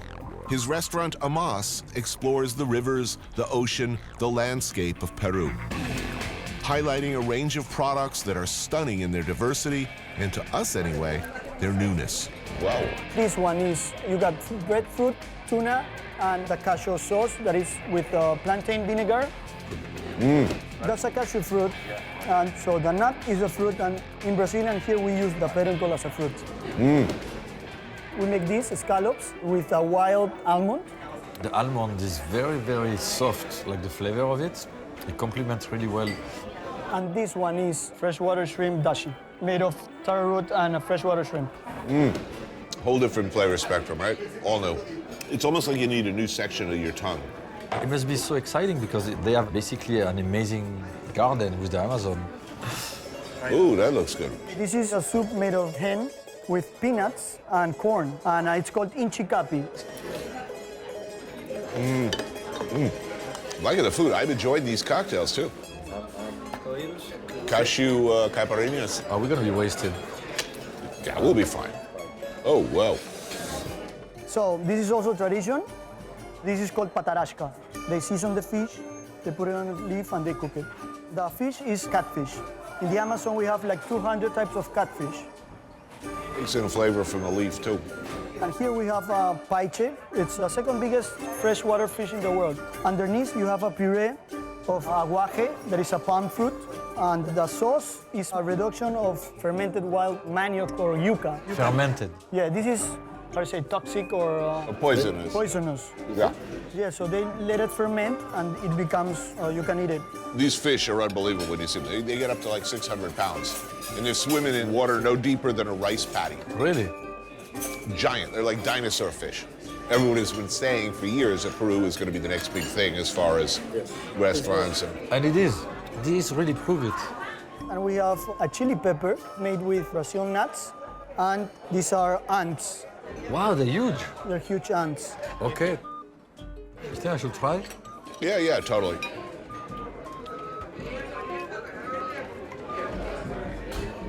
You're not loving that, are you? No. Imagine you took a lot of acid and then you ate that whole bowl of ants, and then you go home and you experience violent diarrhea. And like you're tripping, it's like 4 o'clock in the morning, and you turn around and you look at the toilet and like all these ant heads floating around in there. It'd be cool. Yeah, it will be super cool, Tony. I can't wait. So now that we've confirmed what we already knew, that Peru's food is unequivocally awesome, it seems proper that we take a trip back in time to meet the forebears of this country's rich cultural legacy. The Larco Herrera Museum in Lima has a massive collection of pre-Columbian artifacts. And looking at them, you get an idea of what these ancient peoples were like, how they lived.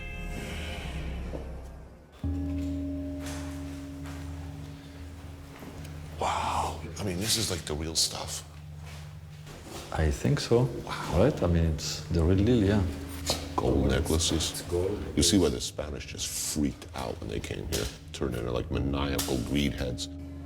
But history does not have to be boring. It can be sexy. I don't know whether you knew this, but I am an aficionado of early erotica of pre-Columbian and post-Columbian eras. You know, like pottery, of people doing it. Yeah, I should have known that. Turns out things could get pretty interesting back in the day. Oh yeah, those guys could get crazy, get wild, and apparently very kinky. The erotic gallery. Oh, there you go. That's a conversation starter. I take Eric to the pre-Columbian boning section. Actually, the erotic pottery section. Slip it in the tongue. Amazing. Which sounds about as much fun as an all-nude Renaissance fair, but is actually pretty cool. Nothing new under the sun that these pre-Columbian horn dogs didn't think of first. Ooh, that's started. Man and chicken. I'm not sure I understand this one, Tony. I think we frown on that these days.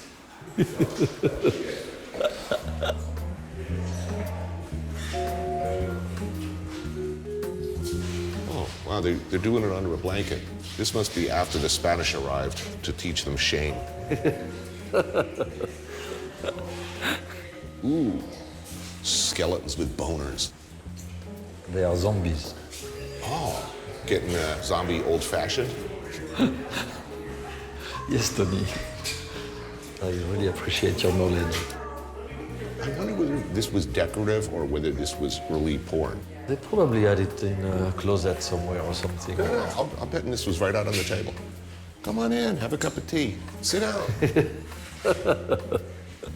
Ooh, here's some animal-on-animal action. This is pretty awesome. Yeah, no, this is interesting. Yeah, I'm happy we made it here, Tony. That was an enlightening moment.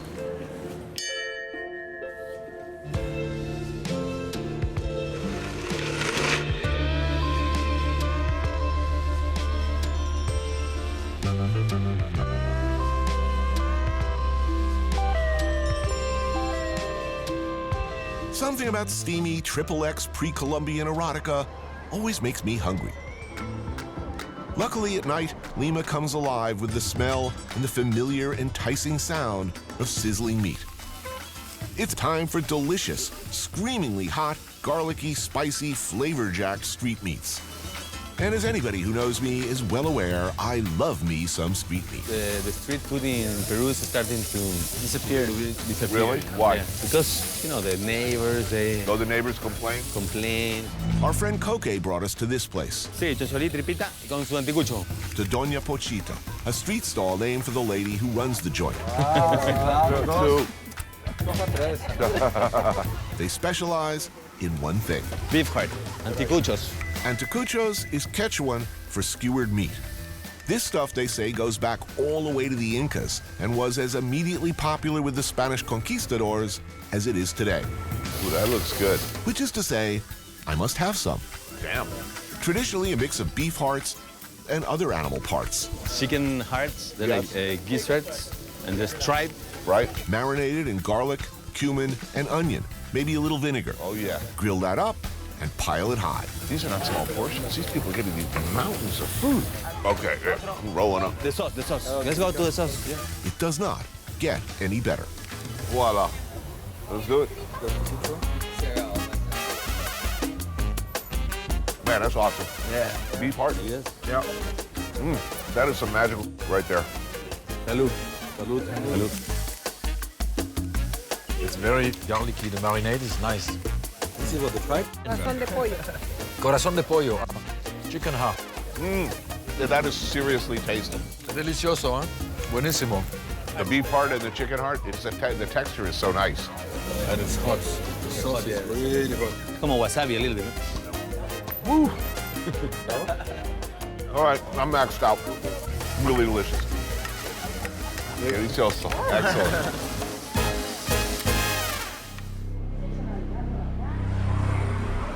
The city of Chiclayo lies about 400 miles northwest of Lima.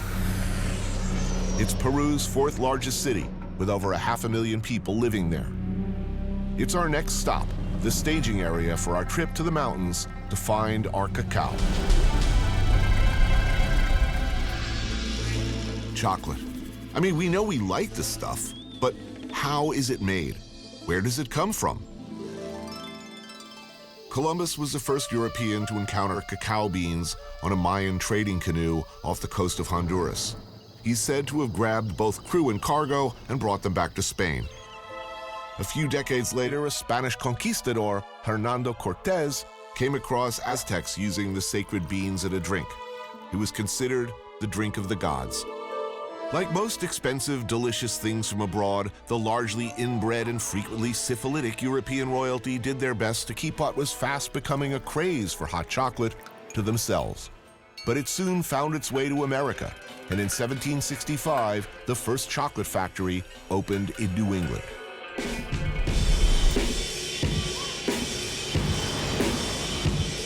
Chiclayo's main market is a massive one-stop shop for all things chocolate, as well as just about everything else under the sun. Ooh, what, man? You got your animal skulls. Whoa. That's tempting. Haircut? No, I'm good.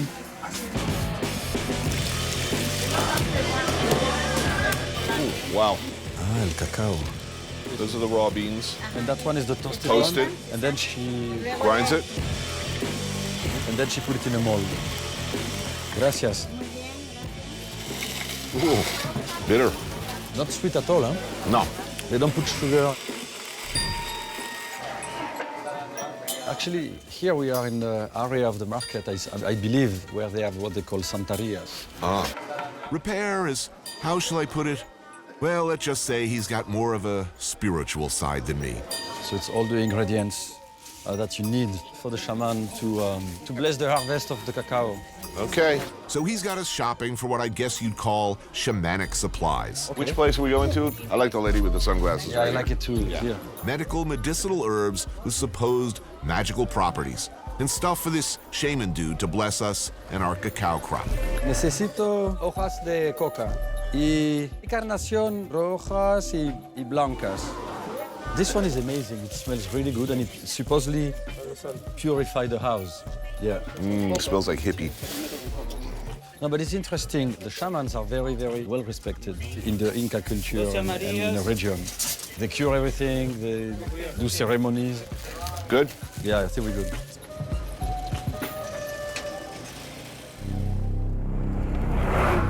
Our journey continues by road as we leave Chiclayo and head east towards the Andes. So supposedly, if you go 2 hours north from here, you have like the Indians who welcome you with the little... Oh, the blow darts. Yeah. But before we get too deep into the mountains, we're stopping off to meet our shaman.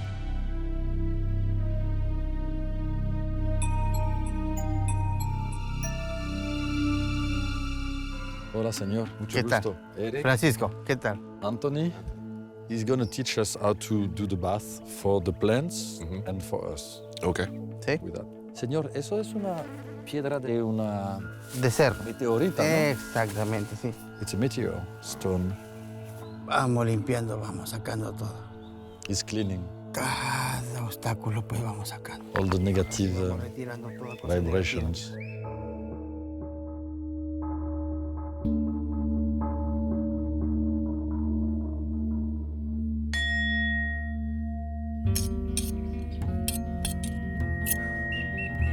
Vamos cortando todos los obstáculos. Close your eyes.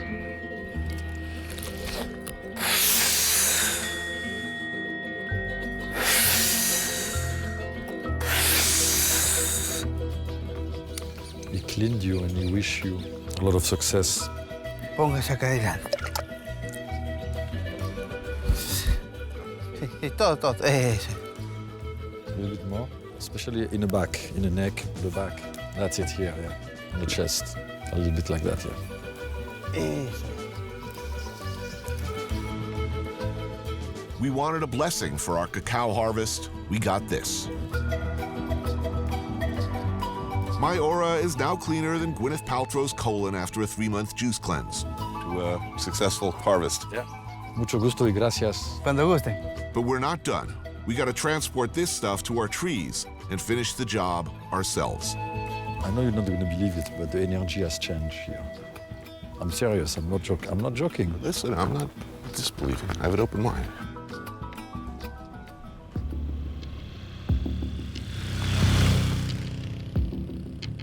Eric and I are heading to the Marañón Canyon. 8 hours by car from Chiclayo, well into the Andean highlands.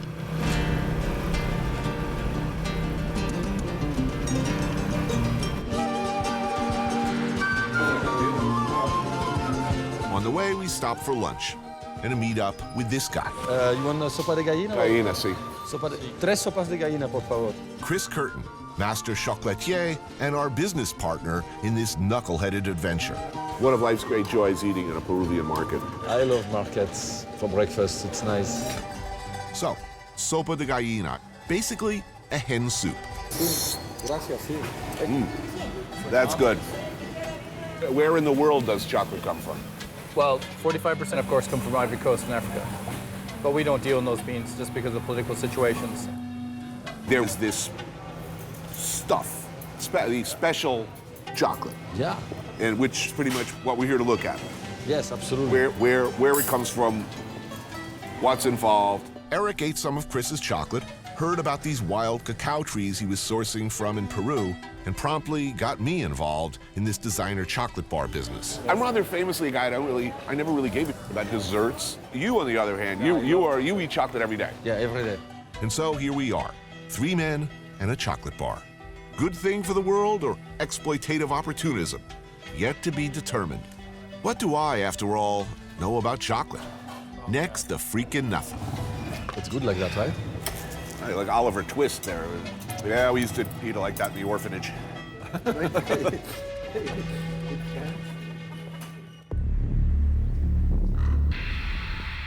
The Marañón Canyon. We're headed to meet some of the farmers who supply the beans that make our chocolate and to get me an education in all things cacao. The roads up into these mountains can be tricky. So we got to take care of the local vigilante dudes who run a roadblock here outside of town.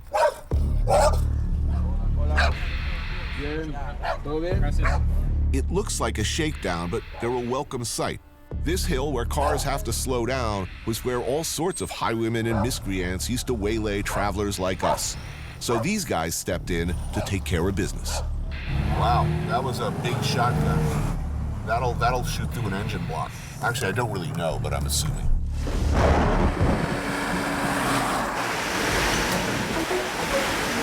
At this time of year, there's also the rain and mud, which can mean flooded streets and streams that cut right across the roads. And there's this, the river.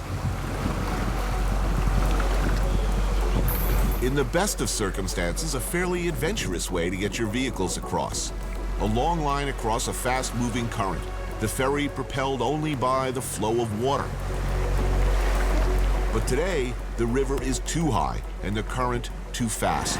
River running a little high. It's these smaller boats or nothing. When dealing with complex transportation issues, the best thing to do is pull up with a cold beer and let somebody else figure it out. Yeah, so let's go on the boat. To my crew, I say good luck. We're headed for what looks like a bar on the other side. We'd like to go to Punta Cerveza, por favor. And let me tell you, it's quite a ride. I'll go the last. Yeah.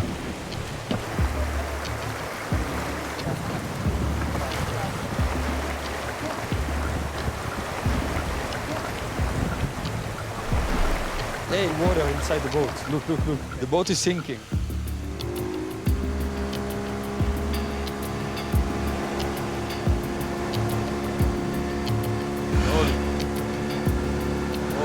You gotta go down and then up, just right.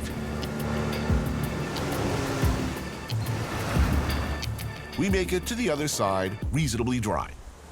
Beer?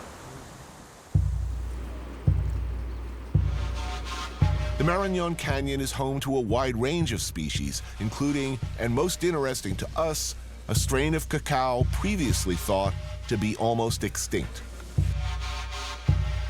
A few years ago, the valley's cacao trees were genetically tested at a USDA lab and proven to have identical DNA to one of the rarest forms of cacao in the world. This stuff, the real deal, pure Nacional. Don Fortunato is our cacao connection, a farmer whose family has been working these mountains for over 40 years. They're just absolutely beautiful when they start out. Absolutely. Really kooky looking pods as they just come right off the trunk of the tree. They sort of look like somebody, glued them to the side of a tree, Is this a once-a-year crop? It goes continuously, but this is the peak season. See the way it comes out? Try that. Like, take one in your mouth. Bite it, and you see the nibs inside? Those are the cocoa nibs. So, where does chocolate come from? The bean. Okay, here's where chocolate comes from. The trees produce pods. You split open the pods and take out the beans. The buyer sun-dries the beans, then roasts them. After roasting, the beans are extracted from their shells and ground up, producing chocolate liquor. Mix this concentrate with milk, sugar, cocoa butter, and you get what we call commercial chocolate. Now, our chocolate bar sells for a nosebleed price that's high by even premium chocolate standards. So where does the money go? And most importantly to me and Eric, are we doing a good thing? Here's how it breaks down. The raw cacao costs 1 chunk. Labor, the inner sleeve, this much. Design, box, packaging, this much. Various sundry equipment and miscellaneous, another small chunk. Chris, me, and Eric each get a slice out of every bar. That leaves this much, which the retailer takes. Chef Bleeding Heart Hippie here has already convinced me to give whatever meager profits we make off our first bar to a local charity. So, what's unusual about these pods, these beans? It's extremely high quality flavor. Thought not around for a while. So This was what almost all chocolate was made of over 120 years ago. Right. And now it's making a giant comeback. I mean, as a chocolatier, this is a once-in-a-lifetime find. Now, about 40% of the beans from these trees have got white cacao beans mixed in. The rest are purplish in color. But we've heard of an ultra-rare group of trees elsewhere further up the mountains that produce pods with 100% all pure white beans. And that's something me and Eric are very interested in down the road. But for now, Don Fortunato's daughter, Johanna, has prepared us a traditional Peruvian mountain meal. Wow. Oh, whoa. Juanes. Juanes are rice dumplings with boiled egg, chicken, and achote inside. Wow. This is amazing. Buenísimo. And not surprisingly, some cuy, or guinea pig, of which there seems to be many around for the taking. This preparation served with a cacao sauce. Oh, that's good. All of this food is delicious. So, chocolate, particularly our chocolate, it's a luxury food item. Yes. Right? This is an area that's abundant with coffee, chocolate, fruit. How's life for the locals? He says that 20 years ago, 25 years ago, it was easier for him. He was planting soybeans and coffee, and he was making much more money. And then he didn't plant soybeans any longer. And then the coffee production went down. So therefore, he had a financial struggle for a while. And now with the cacao trees that they are planting, he has no more stress and he's fairly happy himself.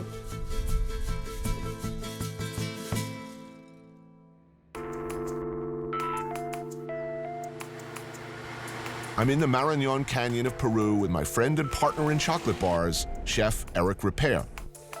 Eric and I are intrigued by these ultra-rare, all-white beans we heard about from Don Fortunato. So we set up a meeting with another farmer, Don Edilberto, elsewhere in the valley.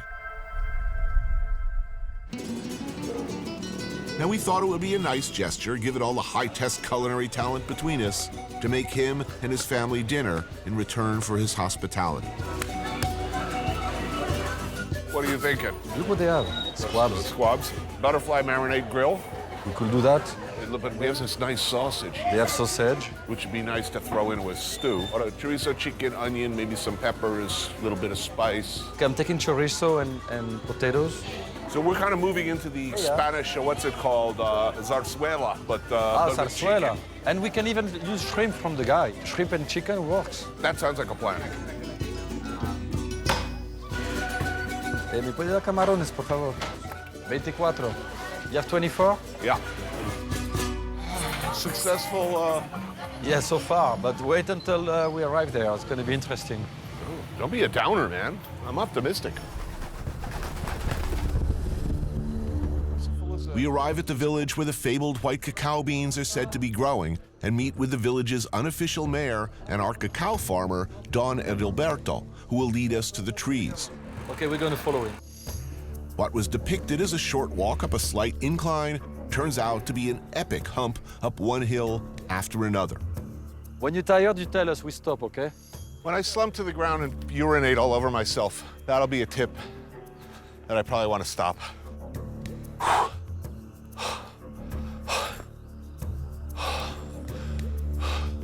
Another reason I hate the Swiss mountains. I love mountains. Eric, who grew up in the Pyrenees, is up the slopes like a gazelle. Me, I feel every year of my misspent life with every step. Oh, geez. Ese es cacao. El blanco que pusiste. Oh, are we there? Yeah. No, we're not there. It's a baby. He's rafting because he has only 22 trees. I wish I could hear you over the sound of my exploding capillaries. Okay. By the time we get near the fabled trees, I'm toast, gasping for air, ready to puke from the altitude and the exertion. So tell us again, what's unique about these trees? It's because they're all white beans, All which is a white. rarity.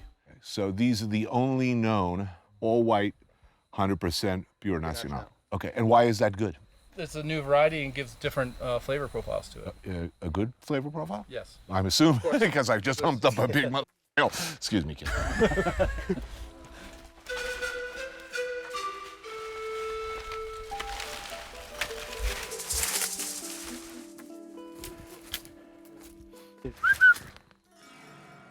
Oh, nice catch. Sherry.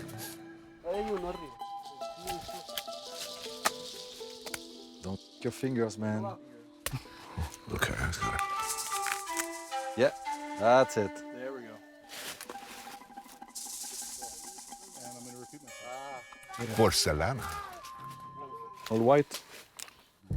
Remember the shaman? Well, we still have stuff to do with that package he gave us. We do, presumably, want a good crop. Better get right with the spirit world. Oh, jeez.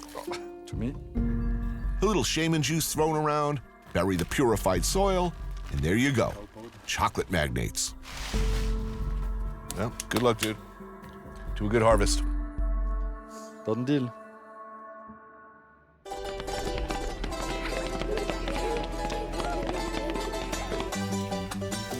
The trip downhill, unsurprisingly, is a lot easier on me. Time for me and Chef Repair to get cooking. Back to basics. Wood fire, ingredients from the morning market, and this old school recycling system. Here, little fella. I'm ready for the chicken. Okay, here we go. And the red wine. Notice how I neatly maneuvered you into the shit job? So now we have to make the mashed potato and we're good. Eric's mashed potato secret, around 50% butter. Ah, the glory that is France. I think they call it gout. Okay, let's do it. Pues empezamos.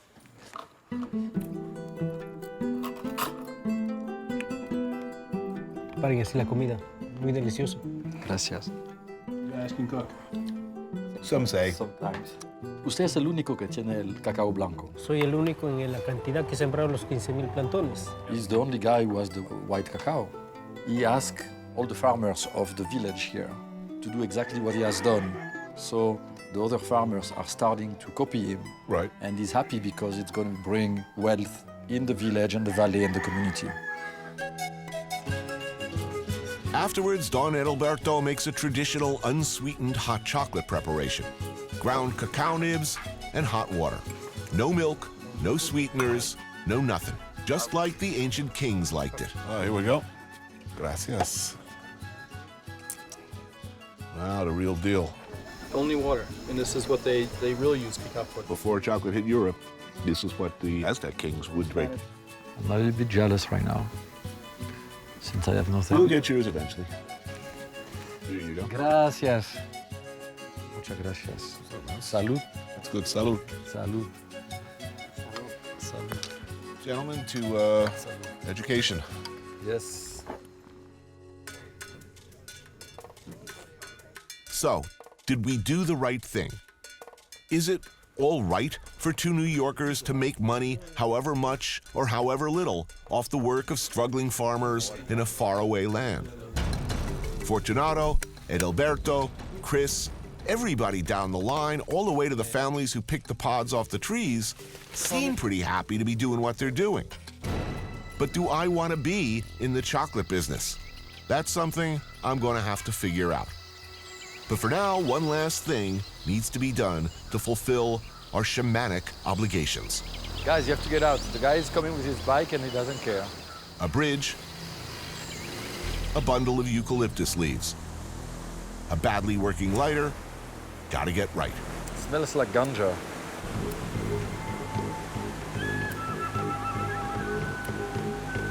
You have a lighter? We need to burn this stuff and pass it around our bodies 3 times. Got something or not? Oh, it's so too moist. Oh, you got it, man. Okay. Smoking? It's not smoking. I'm gonna get it. Hold on. I'm gonna get it. That's it. Now I got it. Let's do it. Okay.